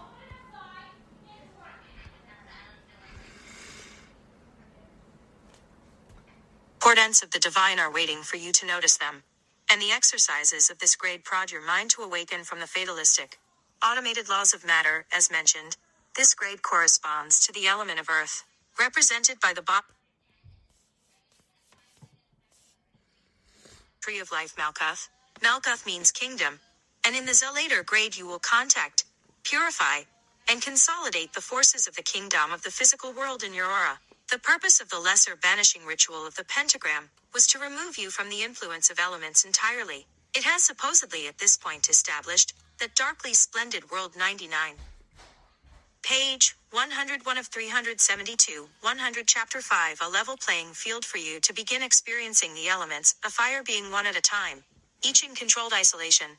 In Zelator, the earth aspect of your existence is sifted out from its entanglement with the other elements. The observer, the exercises of this grade draw your attention to matters of physical existence. They may also cause havoc with your personal life, liberating personal energy or depleting it. They may cut you off from the tribal mentality of your family and peers. They may cause changes in diet, health, and career. You would do very well to begin cultivating your inner observer, in other words, paying attention to your physical body at all times and carefully noting what is happening in regard to your sensations, mannerisms, breathing, emotions, and thoughts. Whatever difficulties arise, the student who takes refuge in the spirit of dispassionate observation will find comfort in seeing these changes as necessary and as signs that the rituals are working. The disturbing effects of the elemental grades. If I begin the elemental grades, make sure you resolve to finish them. Each grade will exaggerate aspects of your lower nature that correspond to one element. In Zelator, your earthly circumstances, wealth, home, body, and physical senses will be subject to fluctuations. In Theoricus, your air-like qualities, thoughts, beliefs, fears, and habits will become stirred up. Practicus plays heavily upon the emotions and creative abilities faculties associated with water. Stopping your occult practice in the middle of this climb through the elements may result in a feeling of being stuck between worlds, half asleep and half awake. The elemental grades throw you off balance until you can complete them, and then put in order what you have acquired in each. It is not desirable to remain in an unbalanced state. The symbolism of your ritual space. This book requires only a simple temple space, a patch of bare flora at least 8 feet across. The basic symbolism of compass points, the cross, the circle, and the floor on which you stand are powerful enough symbols, and these symbols are to form the base of the magical system you are learning. Page 102 of 372. To illustrate the important symbolism of fire ritual space, I would like to refer to an old Victorian novel called Flatland, A Romance of Multiple Dimensions, by Renee Abbott. It tells a story set in an imaginary flat world of two-dimensional beings. These beings don't know what three-dimensional space is like, because they live on a plane that has no upward and downward directions. They know only north, south, east, and west. All they can see are the edges of other two-dimensional objects that exist on the same flat plane that they live on. These beings cannot look up or down out of their plane, because up and down in Flatland Do not even exist. One day, one of our flatland characters, a square, has an encounter with a three-dimensional being, a sphere. The sphere, who cannot squeeze itself into the two-dimensional plane, cannot reveal itself all at once. It must simply pass through flat land. To a flat two-dimensional being, this is a frightening event, because the sphere appears in flatland out of nowhere, and it appears as a circle that mysteriously expands and contracts from a geometric point. The novel Flatland is a parable, and the reader is expected to identify with the two-dimensional beings. Just as Flatlanders are blind to the third dimension, we as three-dimensional beings blind ourselves to the fourth. We get so caught up with objects that we can see that we forget to recognize those that we cannot. There are four-dimensional objects around us that are passing through this world, but we usually fail to recognize them as such. And this is happening all the time. Every time you witness the process of change, it is an example of a higher dimensional phenomenon passing through our plane. You yourself are such a phenomenon. As you move and change shape throughout your life, you are passing through this world, much as a sphere passes through flatland. Have you ever done the experiment in science class, in which you place iron filings on a flat sheet of cardboard and hold a magnet to them from beneath the cardboard? The iron filings align themselves in a pattern, revealing hidden lines of force that are acting from a higher dimension. Spiritual powers like this magnet. As it draws close to the flatland of the material world, material circumstances orchestrate themselves as though moved by some invisible purpose. The story in Flatland is a terribly simple analogy with many unaddressed contradictions. But looking at your ritual space in these terms, you can automatically see that it is designed as a sort of flatland. It has 4 compass points. Attributed to these points are the 4 aspects of three-dimensional experience, the 4 states of the darkly splendid world. 101. Page 103 of 370.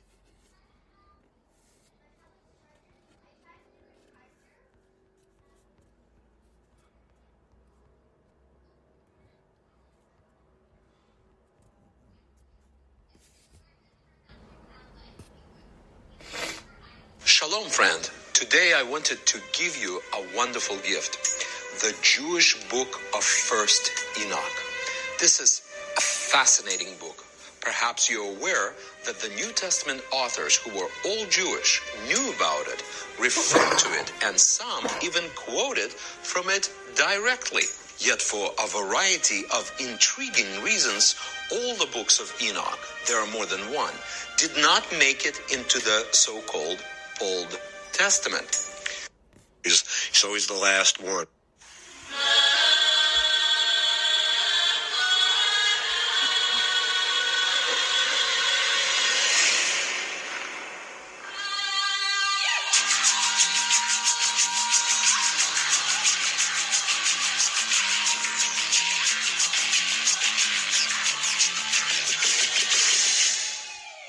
And it's been a magical blur. So much has happened in such a short amount of time that's been difficult with me keeping up with it all. The most important of which is that I'm now under some heavy Saturn and Mars transits. So what better time than to start getting into this? But first, with Thanksgiving around the corner here, I want to take a moment to thank all of you for taking the time to listen to what I have to share.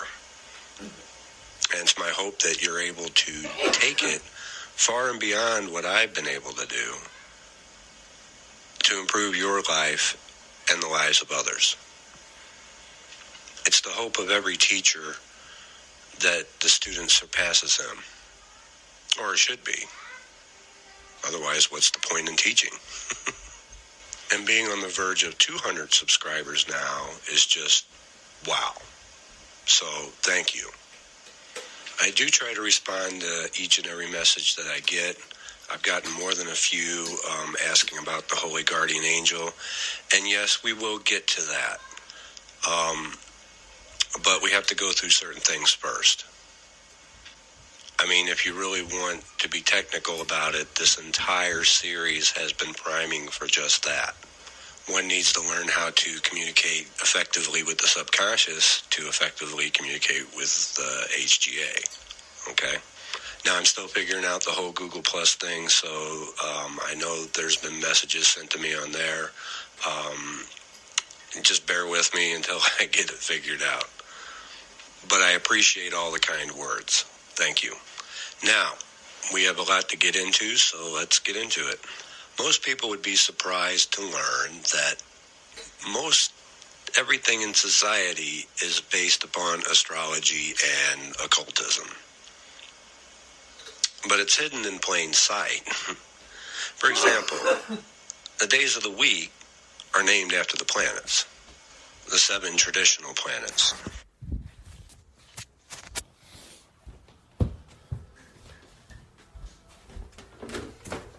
Tried there in between, and it just rang 3 times. I hung up before the answer machine picked up, but try again. Want to be technical about it, this entire series has been priming for just that. One needs to learn how to communicate effectively with the subconscious to effectively communicate with the HGA. Okay? Now, I'm still figuring out the whole Google Plus thing, so I know there's been messages sent to me on there. Just bear with me until I get it figured out. But I appreciate all the kind words. Thank you. Now, we have a lot to get into, so let's get into it. Most people would be surprised to learn that most everything in society is based upon astrology and occultism. But it's hidden in plain sight. For example, the days of the week are named after the planets, the 7 traditional planets. The old gods have never truly gone away. They're just ruling from behind the scenes. There'll be more examples as we go.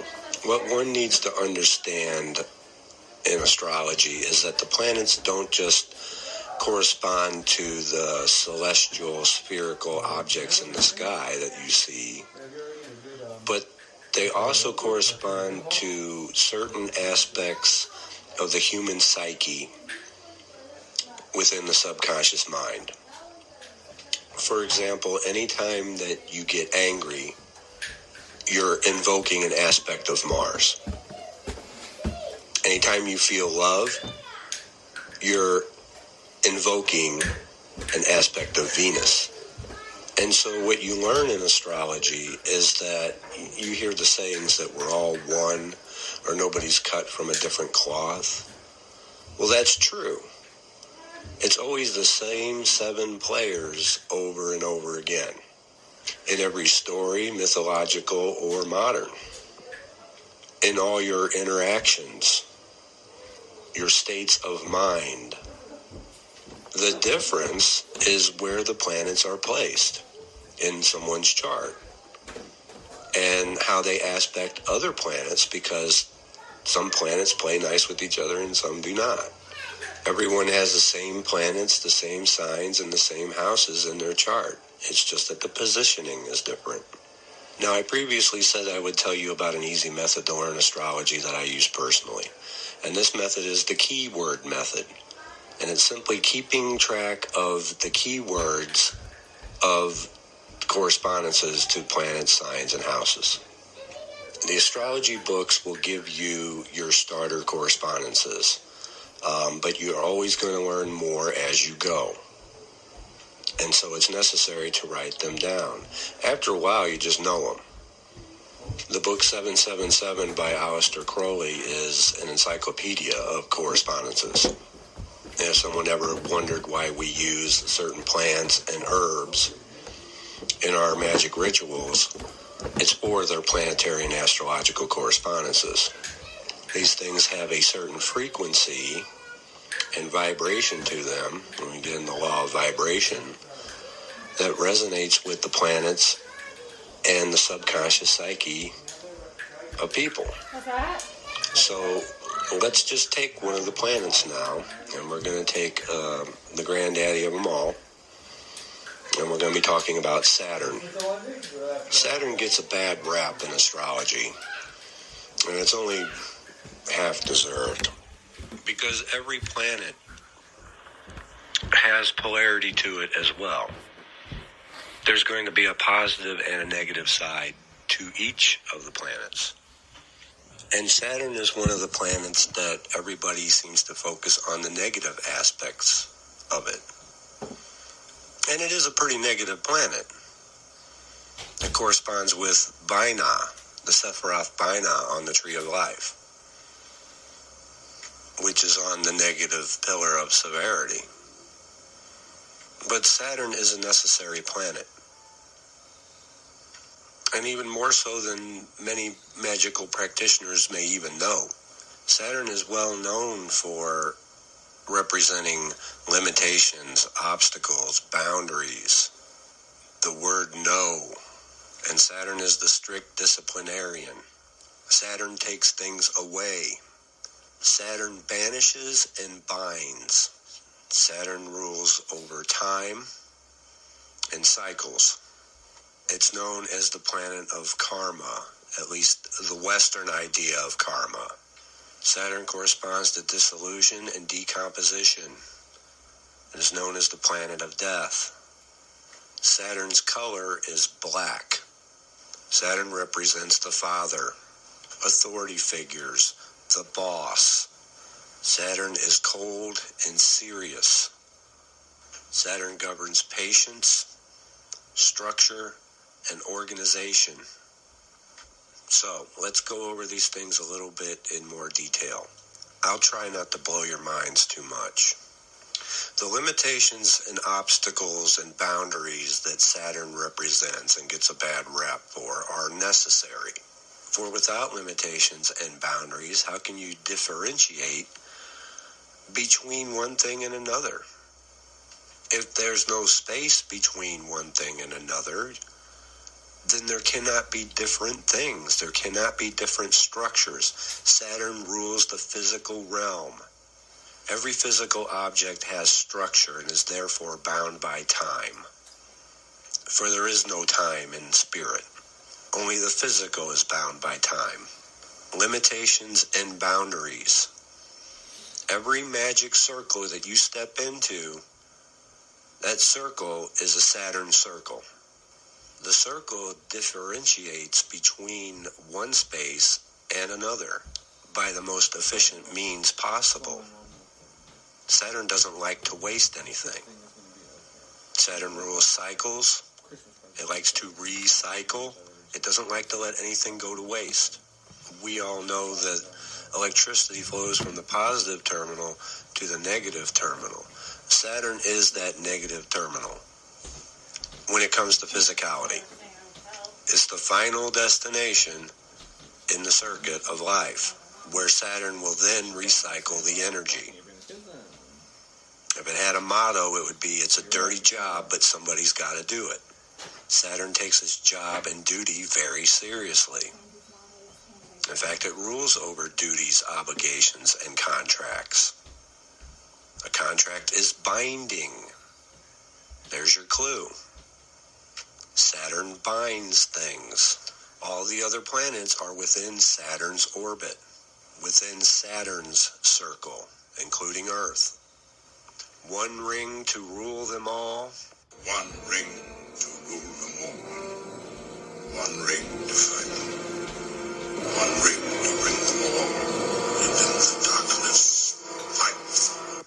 Saturn binds and dominates. And so the circle is representative of cycles and boundaries. The planets themselves are spherical, which are three-dimensional circles. So everything in the physical is bound by time, which Saturn rules over time, father time. Saturn is that father figure. It's the boss. It's the boss that nobody likes because it has the dirty job of having to break down physicality at the end of its cycle. It gets a bad rap for death. However, Saturn only rules natural deaths when things have reached their time and their natural cycle. Mars is the killer. Mars is the murderer and rules over accidents and violence. Mars gets a bad rap too. We'll get to Mars a little later. But these cycles and boundaries are necessary for the existence of physical reality. If you want to appease Saturn, you have to look at death and the endings of cycles as something necessary and beautiful. You have to be grateful for your limitations and obstacles as well. That they provide you a challenge to, I mean, if everything was really easy, it would be boring. How could you have success without there being a boundary between one space and the next? A line to cross. And because Saturn rules these things, and structure, boundaries and structure is really, really key on physical structure. Organization and structure should be the first things you consider in anything that you're doing. You got to get organized. Saturn's the first planet you need to make sure you have on your side. You look at the homes of any of the elite, and their homes are very well organized and structured. Compare that to somebody whose is very disorganized with a bunch of clutter. We talked about how a cluttered home and environment is evidence of a cluttered mind, a cluttered subconscious. How are you going to have things getting through and have communication with your subconscious if everything's cluttered? Saturn is the heaviest of all the planets. Its metal is lead, the densest, heaviest metal there is. It's so dense that even radiation cannot go through it. You know why heavy metal is the hardest music? It's dealing with Saturn and Mars. If you get into black metal, that's strictly Saturn. That's the heaviest you can get. See, in Christianity, they turned Saturn into Satan. And Mars, the red planet, was turned into the devil. People who are practicing Satanism are working with Mars and Saturn almost exclusively. This is where black magic is derived from Saturn. And, you know, way earlier in the series I was talking about you don't want to fall into this black magic versus white magic trapping, because that's like taking only the sun sign in a horoscope into account and ignoring the rest of the chart. That's coming from a polarized perspective. Yes, Saturn and Mars can be used for destructive purposes. And baneful magic almost exclusively uses Saturn and Mars. That's why those planets are known as the malefics. Saturn being the greater and Mars being the lesser. But as I was saying, there's also positive aspects to each planet. And Saturn can be used to bind and banish those obstacles and limitations in your life as well. Banish poverty. You know, if you're poor, strapped for cash, and because it's a negative flow, okay? We talked about positive and negative being projective and receptive. Projection and receptive. It's a push or pull. If you're having trouble attracting things, pulling things towards you, you know, try pushing the other stuff away. If you have trouble drawing money to you, well, push poverty away. You know, maybe you're better at the push than you are at the pull due to your own energetic makeup. The keys to your power and abilities are going to be found within your chart. And we got to find out what you're good at as we're going over this stuff. So people look at death as this terrible thing, and Saturn gets a bad rap for it. But here's the thing. Saturn destroys to stave off larger destruction. Because if it didn't break down the energy and recycle it, the entire circuit would back up. What happens if things stay in the line? It will back up the circuit and therefore short circuit the entire thing? What happens if your kidneys fail and you cannot relieve yourself? And your entire system backs up and you'll die. And that's with any circuit or line. There's got to be an input and an output. And so it's a necessary evil, although it's not evil. Okay? It's a necessary job. It's the dirty job that nobody wants to do, and Saturn's the one that has the duty and obligation and takes it very seriously to do it. That's why it comes off as very cold and unemotional. Saturn and Mars are the villains in every single movie or story.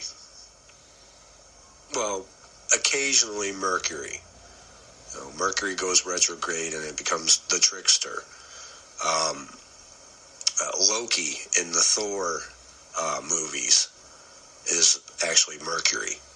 Okay? Although in the first one he was great because he was real deceptive. But in the Avengers, no, they just made him just like mean. They made him more like Mars, and it just ruined the whole thing. It just was not in character. But that's a sidetrack. But typically, the villains in movies will be wearing black or red or a combination thereof. Not every time, but most. You know, think of Darth Vader. Darth Maul.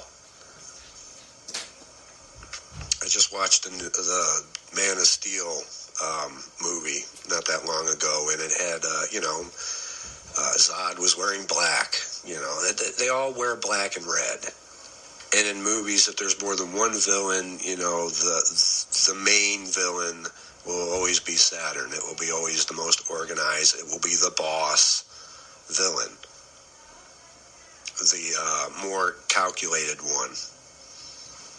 You'll have to go through his all his henchmen to get to him. You know, he's always the last one because he's the outermost ring.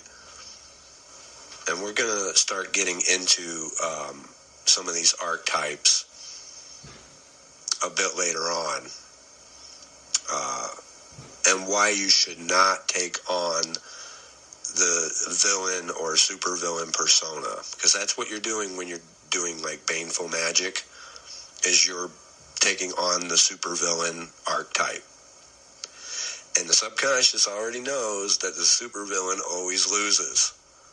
Okay, it may work out for a while, but we'll get into that, and I'll explain all that.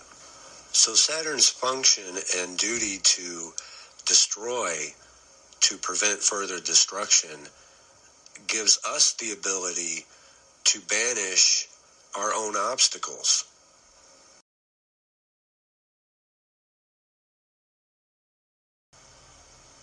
You know, if you're poor, strapped for cash, and because it's a negative flow, okay? We talked about positive and negative being projective and receptive. Projection and receptive. It's a push or pull. If you're having trouble attracting things, pulling things towards you, you know, try pushing the other stuff away. If you have trouble drawing money to you, well, push poverty away. You know, maybe you're better at the push than you are at the pull due to your own energetic makeup. The keys to your power and abilities are going to be found within your chart. And we got to find out what you're good at as we're going over this stuff. So people look at death as this terrible thing, and Saturn gets a bad rap for it. But here's the thing. Saturn destroys to stave off larger destruction. Because if it didn't break down the energy and recycle it, the entire circuit would back up. What happens if things stay in the line? It will back up the circuit and therefore short circuit the entire thing? What happens if your kidneys fail and you cannot relieve yourself? And your entire system backs up and you'll die. And that's with any circuit or line. There's got to be an input and an output. And so it's a necessary evil, although it's not evil. Okay? It's a necessary job. It's the dirty job that nobody wants to do, and Saturn's the one that has the duty and obligation and takes it very seriously to do it. That's why it comes off as very cold and unemotional. Saturn and Mars are the villains in every single movie or story. Well, occasionally Mercury.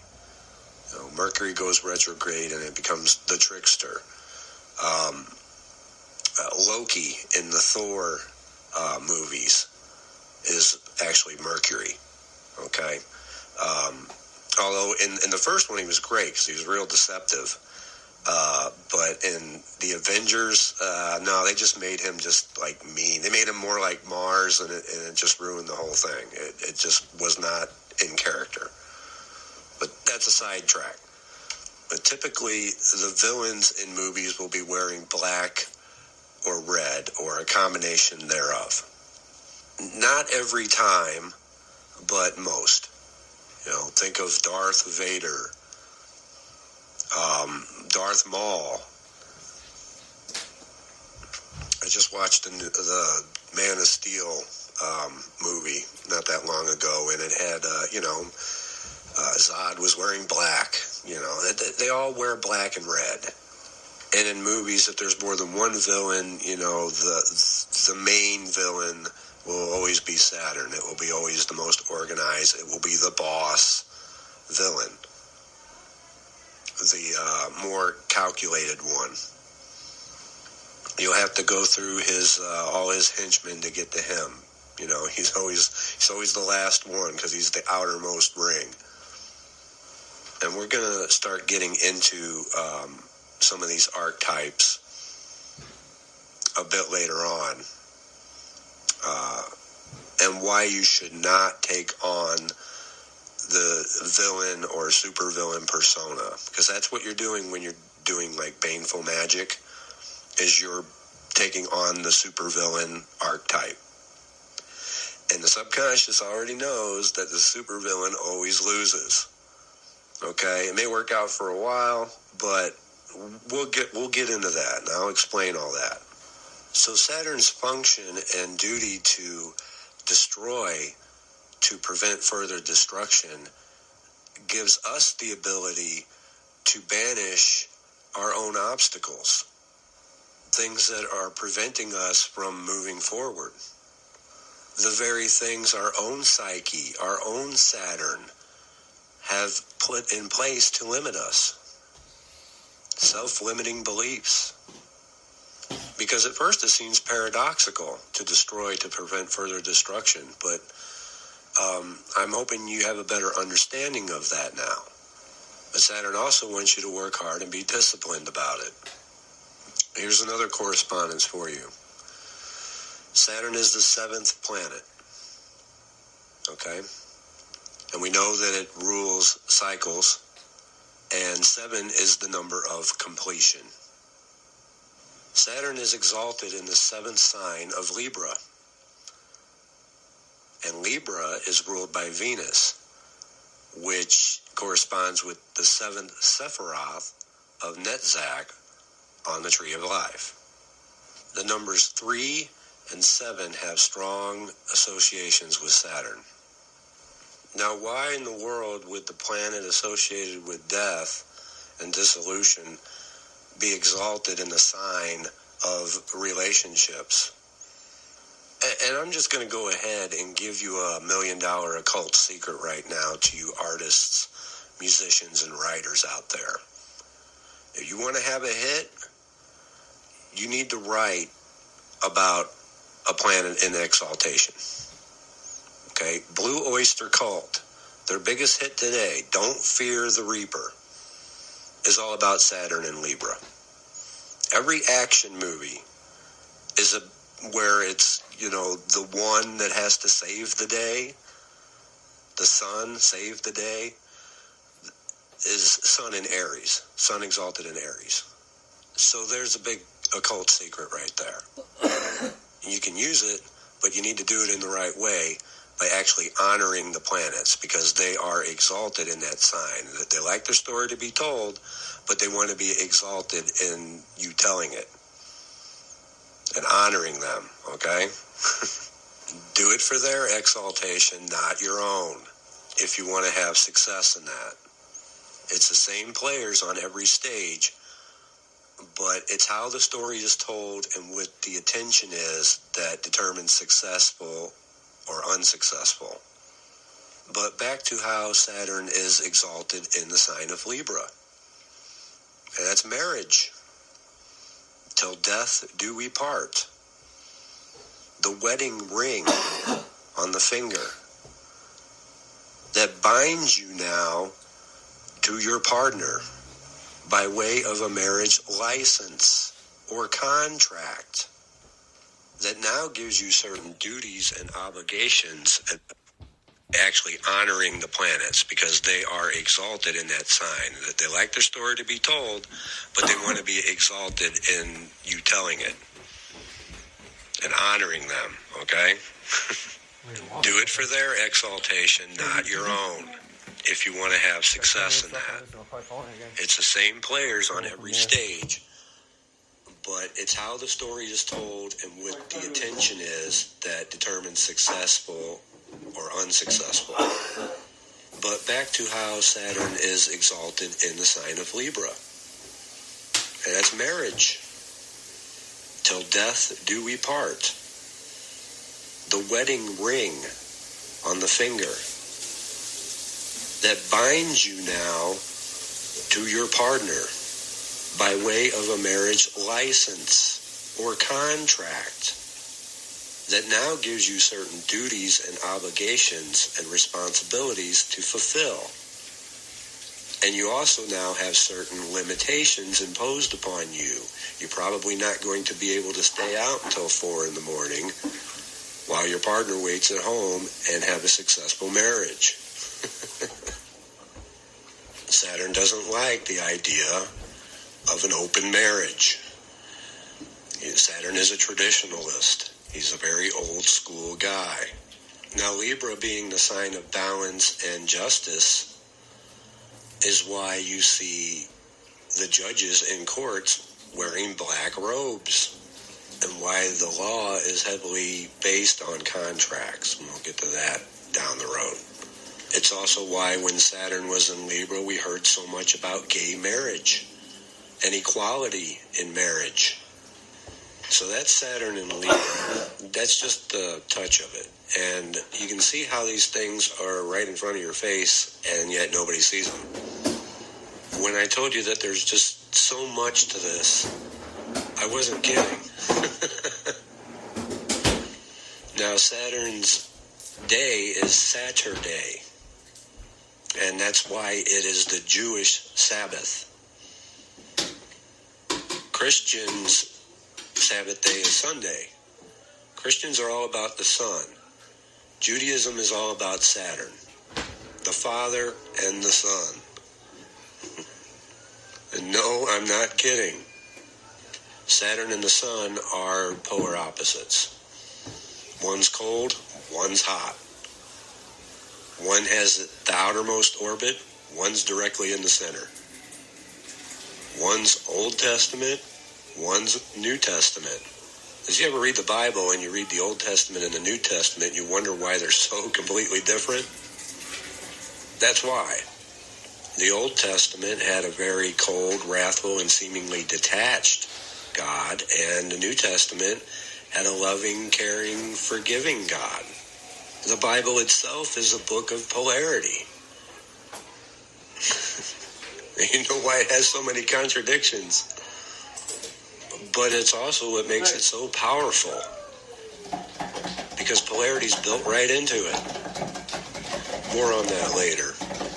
But the final thing I want to cover is Saturn is known as the lord of karma, or at least in the Western sense of karma. And that's because it rules cycles, you know, the whole what goes around comes around type of thing. But as we discussed previously, it's not really a system of reward and punishment so much as it is what you send out comes back, because it goes out, it gets recycled, and then it comes back. And it's important to look at it like that, because reward and punishment are polar opposites of the same thing, okay? It's just a line. It depends on what you perceive to be a reward or punishment, because people have this need or desire to seek pleasure and avoid pain, when pleasure and pain are they themselves polar opposites of the same thing. There are some people who actually enjoy pain. So it's really about what you send out is recycled and then comes back to you through the circuit. It's not a reward or punishment system, as most people perceive it to be. Because as what is good for one may be bad for another, you know. I mean, who's to say? It's all about the perception and perspective that one has. So that's pretty much what Saturn's about. You'll come across other correspondences as you go, and when you do, you write them down and you have them. The more correspondences you have and you write down, the better an astrologer you'll be. Starts with organization. Now, where Saturn falls in your chart, depending on the sign and the house, is where you're probably going to tend to have the most limitations and restrictions and obstacles imposed on you, or seemingly imposed on you. A lot of these things are imposed upon ourselves, but that's where people tend to have a lot of difficulty. And they're typically the areas where people want to say yes, and Saturn says no. And that's a big reason why Saturn gets such a bad rap in astrology. But see, it's those areas that we need to look at to begin to reorganize and restructure them. Saturn will demand hard work and discipline in those areas, and will make you work 7 times harder than everyone else for the same thing. You have Saturn in the second house, the money house, you're going to have to work 7 times harder for the same amount of money that somebody else would have to work without Saturn there, which is typically considered the worst place to have Saturn. But look at the other houses. What about Saturn in the third house of communication? What about Saturn in the fourth house of home and family? What about the fifth house of fun, romance, and children? The sixth house? Try again, I guess. Health and service? Is there a good place to have Saturn? Well, we already talked about Libra in the 7th house of marriage and relationships, so there's that. And the 2 signs and houses that Saturn rules, which are Capricorn in the 10th house and Aquarius in the 11th house. But no matter where Saturn's place, it's going to demand discipline and structure and hard work. And if you can do that, then the areas that seem to be the most limiting, now you become an authority in those areas. The boss, the godfather, pun intended. But most people don't know how to handle the heavy burden that Saturn demands of us. And so, that's, most people consider him Satan. Oh no, there's some in here. It's easy to see why, with all the associations. Sure. Saturn can be your greatest enemy or your greatest ally. It all depends on whether you can follow its very strict rule set, which most people can't, because we naturally want to take the path of least resistance. But Saturn says, no, you have to work hard for this and stop just falling back on your habits until hard work and discipline and structure become your habits. That's when he becomes your ally. And the area in your chart where he is going to tell you where you need to work the hardest and need the most structure, and where you'll become an authority if you do so.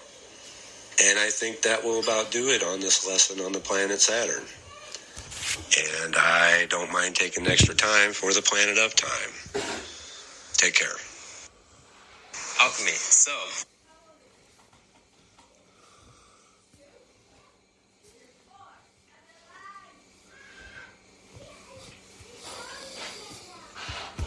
Shalom, friend. Today I wanted to give you a wonderful gift. The Jewish book of First Enoch. This is a fascinating book. Perhaps you're aware that the New Testament authors who were all Jewish knew about it, referred to it, and some even quoted from it directly. Yet for a variety of intriguing reasons, all the books of Enoch, there are more than one, did not make it into the so-called Old Testament. Boundaries, the one that does get things done. A happy new year to my esteemed students. Today is actually my birthday, the day in which the sun returns to its original position in my natal chart. What better day than to finish up my lesson on the sun?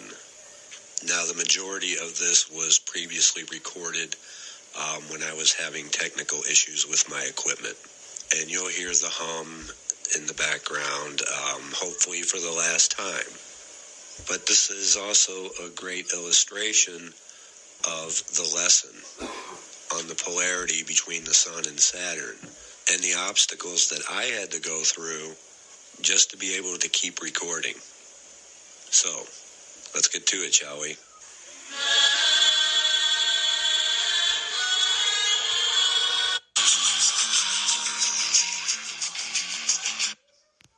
I can't say a whole lot about it at this time because I'm still working on it. And I'm merely following where I'm being led.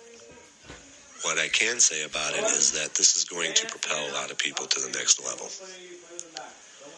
It's that good. And I'm even being amazed by it. And it takes a lot to shock my system. Yeah, wow. It's going to be good. You may remember in the earlier video that I said that I need to start producing something by the end of the year-ish. And I'm doing my best to deliver on that. This is my own personal Saturn challenge. And to understand this, we need to take a look at the next planet, which is actually a star. And that is the Sun. So let's get into it. The first... Gonna make a big dookie. Logical symbol. The circle with the dot in the center. Oh, where have we seen this before? If you've watched the previous lesson on Saturn, you already know that the circle represents Saturn and its boundaries and limitations. And I also explained how anytime that you step into a circle for magical purposes, you're stepping into a Saturn circle. But it's more than that. You are becoming the sun within the circle of Saturn. And this is why in occult books they'll tell you that anytime you step into the circle, you are becoming the center of the universe. See, Saturn imposes the limits and the boundaries. And the sun pushes those boundaries. And this is the polar relationship between Saturn and the sun. Saturn will say, no, you can't do that. And the sun will say, yes, I can. Saturn says, prove it. And then you have to step up and prove it. And depending upon your specific placements, you may have to step up 7 times harder than anybody else in order to prove it. So the sun is the yes to Saturn's no. We've talked a little bit about paranormal shows previously, usually not in a good way, but very first one that really broke through the boundaries was ghost hunters. They had the astrological symbol for the sun built right into their logo. Because up until that time, shows upon the paranormal didn't do so well. It wasn't a topic that one would discuss without being considered nuts or crazy for believing in ghosts and spirits. You didn't discuss that stuff. People were afraid if they had paranormal activity in their house, were actually afraid to tell other people because they were afraid of what people might think of them. And along comes ghost hunters with the sun built into their logo. Yes, we can do this. Yes, we can talk about this. And then after their success, every show wanted to copy them. Obama, his entire campaign was, yes, we can. And they'd have him in pictures where they'd have like a slight halo glow around his head. You know, the savior, because the sun relates to the savior, the hero, the one that does push the boundaries, the one that does get things done. Of course, it can be debated on whether or not that actually turned out to be true, but they certainly used their occult knowledge to bolster his campaign. Because these things strike people at a subconscious level. It's part of the human psyche. Remember, occult only means hidden. Doesn't mean the evil, devil, or anything like that. It just means hidden. Things that are hidden from your conscious awareness. And the sun represents your conscious awareness. So, of course, the occult is going to appear dark and foreboding if it's hidden from your conscious awareness, because the sun shines its light on everything. The sun also represents our sense of self, our identity, our willpower, what we focus on, our goals. As you may notice that the symbol also appears to be like an eye, or a bull's eye. And so the sun also represents our goals, what we focus on, and our purpose. And we went over previously why having a purpose is so important. But we also talked about how the planets also have two sides to them. On the flip side, you have ego and self-centeredness. The sun also burns very bright and hot, and therefore the planets that come close to it can get inflamed or burned.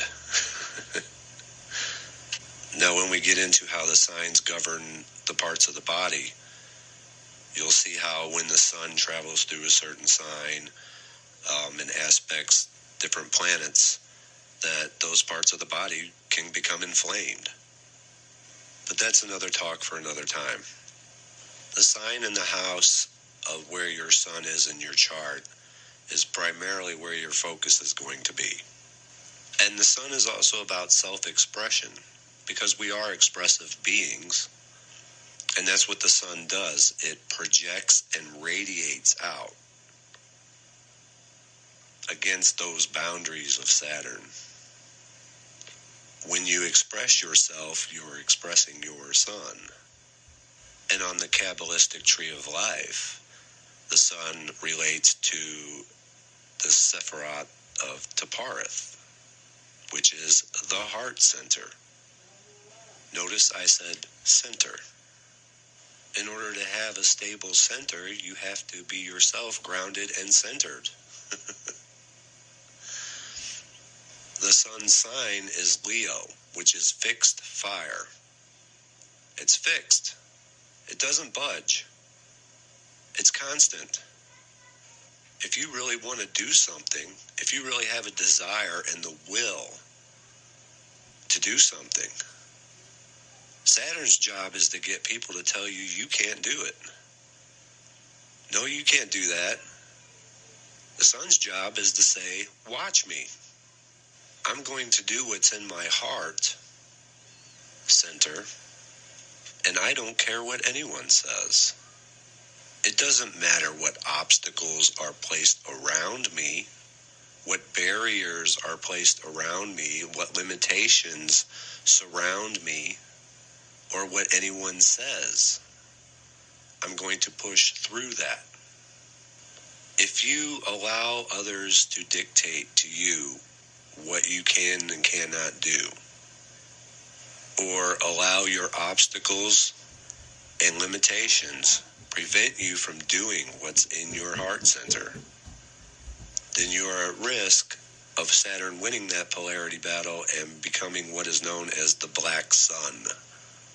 Black being Saturn's color, where the limitations and boundaries surround the sun to where it cannot express itself, being resentful, full of malice, ungrateful, essentially becoming black-hearted, where the sun's light cannot penetrate through the darkness. The irony is that Saturn doesn't want you to do that. It sets up these oppositions for the sake of opposition. That is its job. It doesn't want you to fail, but it has to give you these oppositions so that you can succeed. Saturn doesn't put these obstacles and limitations and boundaries and people in your path to cause you to fail. It does so that it can keep the polarity going. Because if you succeed at everything and everything was just easy, you'd sit around saying, well, what's next? There's no challenge for me to undertake. Saturn's duty is to challenge you. And the sun's duty is to take up the challenge. And the sun relates to the hero, the savior. Christ is the savior, the sun.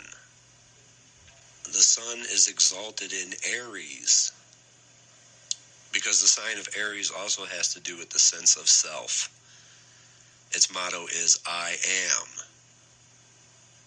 The sun represents the hero. So in Aries, it's I am the hero. The sun is the savior. It rules the day. I am the hero that saves the day is sun exalted in Aries. And that's why every action movie where it's the hero has to save the day are the big blockbuster movies of the summer. We talked a little bit about the Saturn being exalted in Libra. You know, another example of that would be the movie The Titanic. Everybody knew how that one was going to turn out, yet it grossed so much money because of the love between the two characters, and then the guy died at the end. In Aries. And that's why every action movie where it's the hero has to save the day are the big blockbuster movies of the summer. We talked a little bit about the Saturn being exalted in Libra. You know, another example of that would be the movie The Titanic. Everybody knew how that one was going to turn out, yet it grossed so much money because of the love between the two characters, and then the guy died at the end. Sorry if I spoiled that for you, if you haven't seen The Titanic, but yeah. So that's Saturn in Libra. And we just went through the holiday season. Why do you think they call it Black Friday, the day after Thanksgiving? Black equals Saturn's color. Friday is ruled by Venus, which is also the ruler of Libra. Saturn in Libra. They call it that because they want you to come buy things. It's a planet in exaltation, and they know that this has a subconscious effect on people. Just another example. And so the sun is the savior. It is the Christ, the Son of God. So a lot of pictures that you see of Christ always has that heart, that brilliant heart right there in the center of his chest. All the correspondences are there. And people want to debate whether or not Christ existed. Does it even matter? The problem is, and always has been, focusing on the man instead of the message. And the message was love, peace, and forgiveness while following your purpose and your goal, even in the face of extreme opposition. See, it's not the Son's job to judge. Judge not, lest ye be judged. Saturn is the judge. That's why judges wear black. I spoke a little bit about the polarity in the Bible in the previous lesson. The sun is supposed to follow its purpose and passion, the passion of the Christ, regardless of the limitations and obstacles before you. And in the case of Christ, was even under penalty of death, which is why it makes it so powerful. The Son of God went around teaching peace, love, joy, happiness, forgiveness, all these things. Because if you follow what's in your heart, you're going to have these things. This little light of mine, I'm going to let it shine. You know, the Christians will say that, no, Jesus was the Son of God. He was the only Son of God. And, you know, but yet they forget Matthew 5:9, which blessed are the peacemakers, for they are the sons of God. The story of Christ is supposed to be our story. But the translations and explanations and literal interpretations have twisted things to get you to focus on something outside of yourself instead of what's within. They want you focused on history, his story, instead of the mystery, my story. See, Saturn rewards those who push back, those who prove their worth. Saturn gives us these heavy burdens and weights on our shoulders to make us stronger, just as picking up the heavy weights in a weight room will make you stronger. That's the reason that Saturn challenges us and gives us these limitations.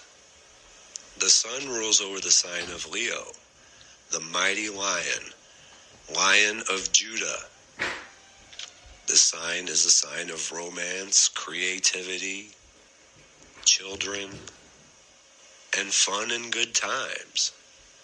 Its time of year is at the height of summer when the sun is the most fiery in the sky. And when you stop to think about it, it's all those things that are important to us in our heart. Those things that are worth living and dying for. Most people would die for their children, no question.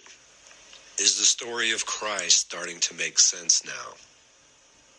Christ was willing to die for his purpose. And that purpose was to show you how to correctly follow your purpose. The big one that everyone gets hung up on is forgiveness. So allow me to explain a little bit about forgiveness. First off, if anybody makes you angry, pissed off, or mad, you're allowing those people to have control over you. If someone makes you feel anything, then they're at the cause and you're at the effect. And it's no different if you need someone's approval or validation in order to feel good. You have to generate your own positive sense of self-worth from within. That's what the sun does. Relying on what's outside of yourself is allowing Saturn to dictate how you feel.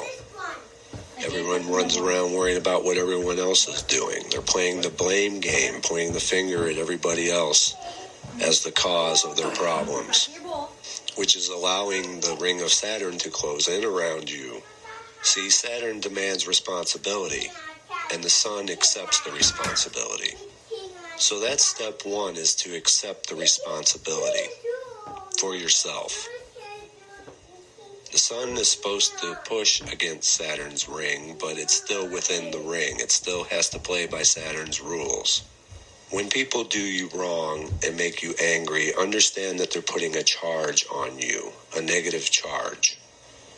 By allowing them to upset you and make you angry, you're accepting that charge instead of generating your positive state from within. And by accepting that charge, you yourself are becoming more negative and limited until eventually you have a black heart. Oh, you gotta get them back. How dare they? You're putting too much value on the limiting opinions of others instead of your own heart, your own worth, and your own purpose. Well, so-and-so said this to me and did this to me and called me this, and nothing bad ever happens to them. Well, yeah, because you're still holding on to the charge. How can the charge return to source when you're still holding on to it? And I just blew some of your minds right there, didn't I? And isn't that what we teach in magic, though, that the magic isn't going to happen unless you release the charge for the request to be fulfilled? You got to stop thinking about it and let it go. And that's what forgiveness is letting it go. Letting go of that negative charge. And when you do that, the people that did you wrong are going to take a wallop. And the ones in the know causing all the shit certainly don't want you to know about this, because they're going to get their asses kicked. But you can't go about it with, oh, cool, I'm going to forgive everybody and get them rotten son of bitches back. No, you have to actually let it go. Because if you're doing it for revenge, you're still holding on to it. See, you actually have to let it go and actually forgive them. To forgive is to forget. And once that charge is released, it will go back to source. Or the source that gave it to you. This is what is meant by, vengeance is mine, saith the Lord. It's not your concern. It's not your heart's concern. It's not the Son's concern. And Christ took it a step further. He knew that that would happen, which is why he said, Father, forgive them. They know not what they do. Because Saturn is the judge. Saturn controls the cycle, the circuit. And it's true, though, that people don't know what they're doing. A lot of times, you'll ask them, why did you do that? I don't know, it just felt like it. And typically, it's because they're being influenced by one of the planets, and they're just traveling the path of least resistance. And that will about do it for this particular lesson. I will see you next time. Take care. Oh, I saw something there.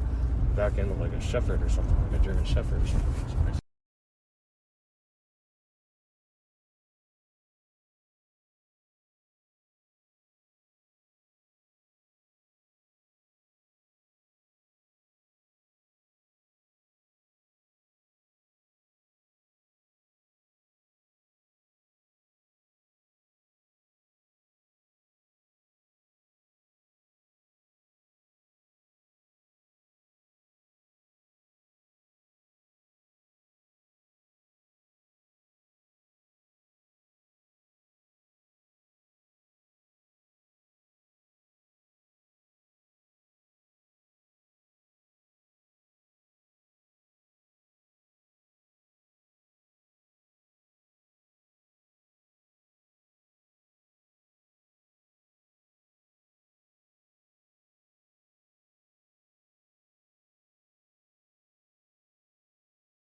What else is the plan for today? tell you that I would love to see your video on Jupiter, the only planet remaining. Well, let's go ahead and do that right now, shall we? Let's get into it.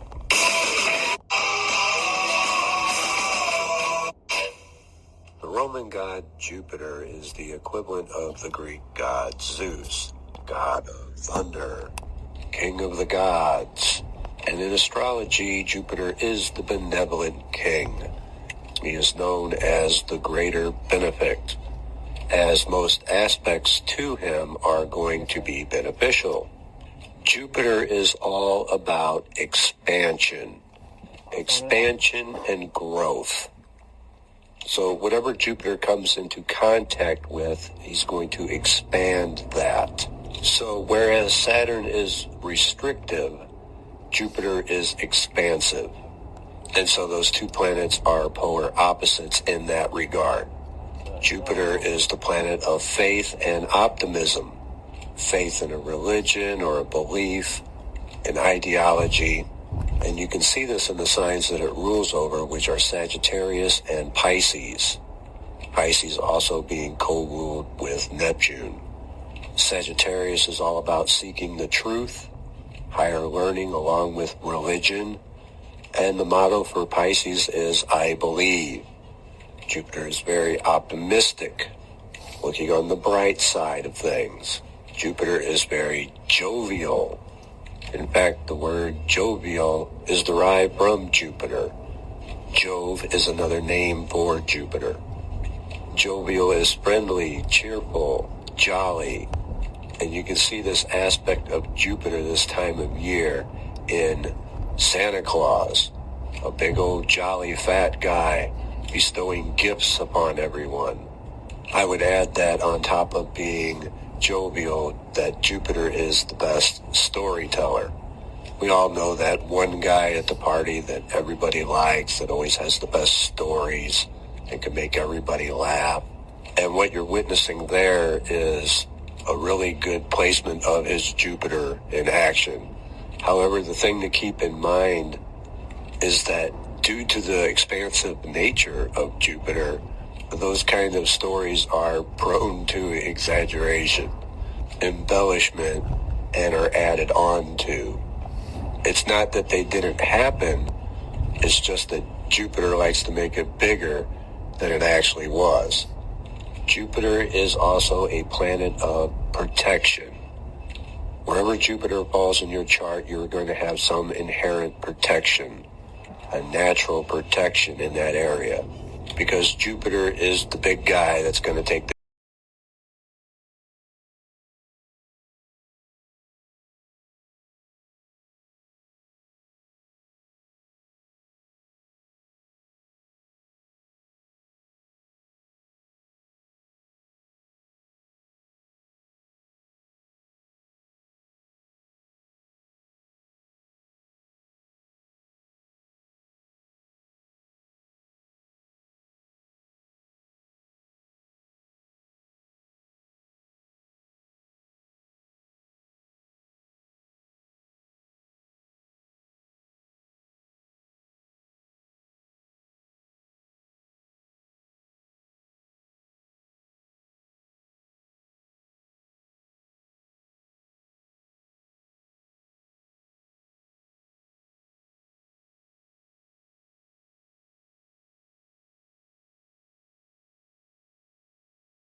We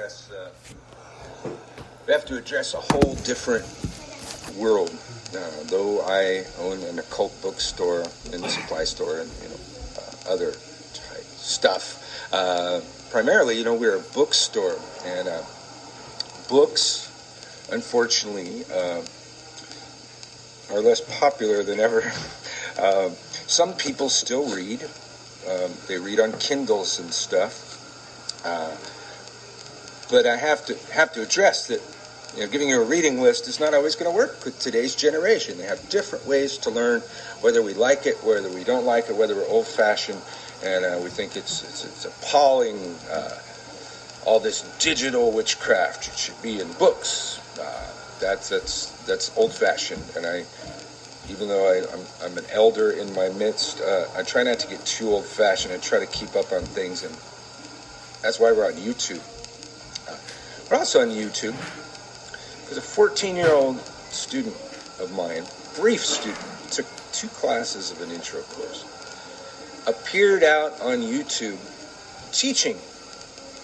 And I caught wind of it and went and watched, and this young man had a great teaching style.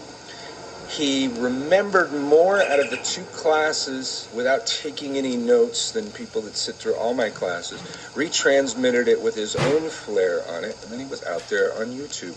And I thought that was pretty impressive, and the light bulb went off. People teaching witchcraft on YouTube? And about then, he asked me to make a video, and I responded to him. I said, I'm a radio guy. Way back, video is weird for me. It's not going to work for me. And when I heard myself say that, I remember that I have a long practice of when that voice speaks up doing the opposite of what it says. It tends to try and talk me out of cool stuff with fear, and everybody's got one of those. And to the extent whether or not they let their life be ruled by that or not, got a whole... the shadow's in charge, or the other person's in charge, depending on what you... I'm not explaining that really well, but it's besides the point. The point is to face those silly-ass fears when they pop up like that and do exactly what the mind was saying not to do. Because it's much better to regret something you have done than regret something you haven't done. So I started making videos. The whole reason we're here is because of the Morgan fire. I'll put the name up there. He's in my subscription list. He's one of my friends list. John is teaching up a storm out there. He's probably 15 or 16 now. It's been a while. I'm not sure, but this young man's just out there teaching, and reminded me of myself when I was his age. I just took what I learned and ran with it and started teaching immediately. While I was still studying and still going on with my tradition, I was teaching immediately. So there's one I want to recommend. I've got all kinds of cool people that I subscribe to, hundreds. You can search through there. Very interesting stuff. But podcasts is a new way of learning too. We have all this digital way to learn witchcraft, and perhaps you drive a lot, or perhaps you're in a place where you're sitting in a cubicle and you can have a headphone in your ear or something. It's amazing how much witchcraft you can learn while you're doing other stuff with your eyes. And I learned a lot of stuff while driving around the mountains working in another job by listening to some of these podcasts that I'm going to suggest to you. Different way. He has a different way of teaching, but I find him teaching some of that same old stuff that I learned in some weird old legends that they had, was that it's the search for knowledge that brings wisdom, not the knowledge. Receiving the knowledge immediately and easily does nobody any good. The real stuff comes from the searching. So, as I've said before, part of my job is not to give you wisdom from down on high, to lead you halfway up the ladder where I think that might be, and then kick the ladder out from under you and let you find your own way out. I lead you part way down a path, and then when you look back to ask where we're going, I'm not there anymore. and you got to find your own path. Hopefully that means something to you, but that's teaching magic. That's teacher stuff, and I'm just telling you where I'm going to come from. I'm not just going to explain everything to you. Some stuff you got to figure out. Every witch has had to figure this one out. This old statement goes far back, one of the oldest little craft pieces that we have in our history that we'll see everywhere, and we'll see on bumper stickers.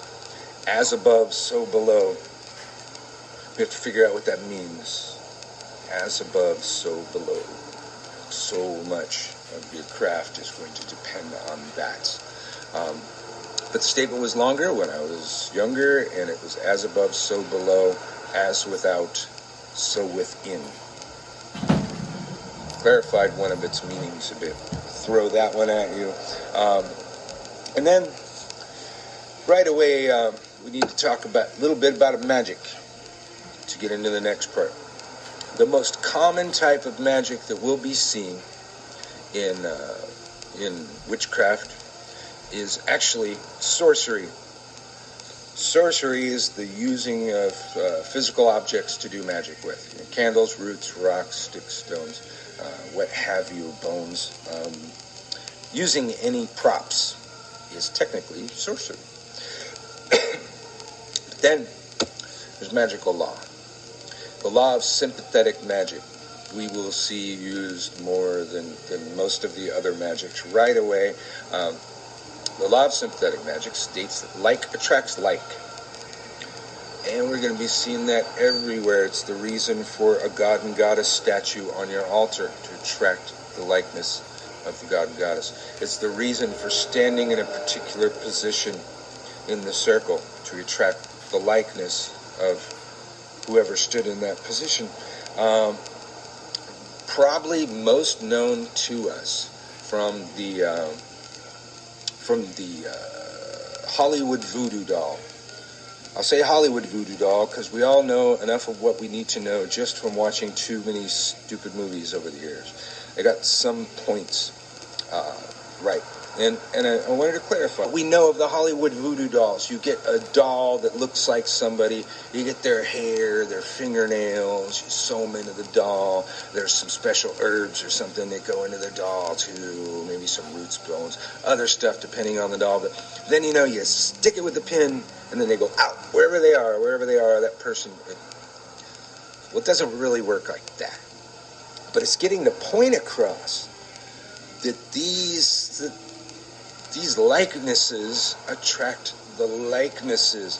And although that's not totally accurate, the theory behind that is totally accurate, and we're going to see that in more witchcraft than most other magics. The like attracts like. We're having a likeness of a thing on our altar that symbolizes what we want to happen, and we're going to do stuff to that thing. We're going to poke it with stuff. We're going to pour stuff on it. We're going to rub oils on it. We might burn it. We might bury it. We might put it in the wind. We might put it in the water. Lots of things we're going to then do to this thing. But quite typically, we're going to first have this symbolic thing and spend a lot of energy in the creation and personalizing of the thing. Let's just use the people for an example, because it's clear to us from the Hollywood voodoo doll thing, and it got some things right. If the thing was a person, hair and fingernails are absolutely excellent. That seems to be something that they've known for hundreds and thousands of years in magics, because they were body parts, they were pieces of the people. Well, today we now know that not only are those pieces of the people, those pieces carry their encoded DNA. They carry everything that it would take to create another one of those people. We could take a cell from that, clone that, and get an exact duplicate of the person. Kind of one of the things I worry about with cloning. If something happens to the clone, is that just like a really serious voodoo doll? Now, having said that, voodoo dolls typically are not that at all. Real voodoo dolls We're not studying voodoo here, but I just want to clarify. Real voodoo dolls typically are representing a person's self, their spirit, quite often their deities, and not often stuck with pins. What we know there with the voodoo doll thing is actually kind of a cross between voodoo beliefs and puppet magic, which is more European, probably more British. The puppets, these is where puppets come from. These little people that we animate upon the altar, people that represent things and embodiments of things, be it money, love, what have you. So somehow those two ideas get kind of meshed together in Hollywood's mind to come up with that style of voodoo doll, to the point where there is that kind of doll out there. Whose that is, we'd probably have to call hoodoo. It's folk magic from America mixed with all those things. European stuff, American stuff, indigenous people stuff, definitely voodoo stuff. That's hoodoo, American folk magic. So, like attracts like. Going to see a lot. Hopefully that made a lot of sense, because I spent enough time on just that.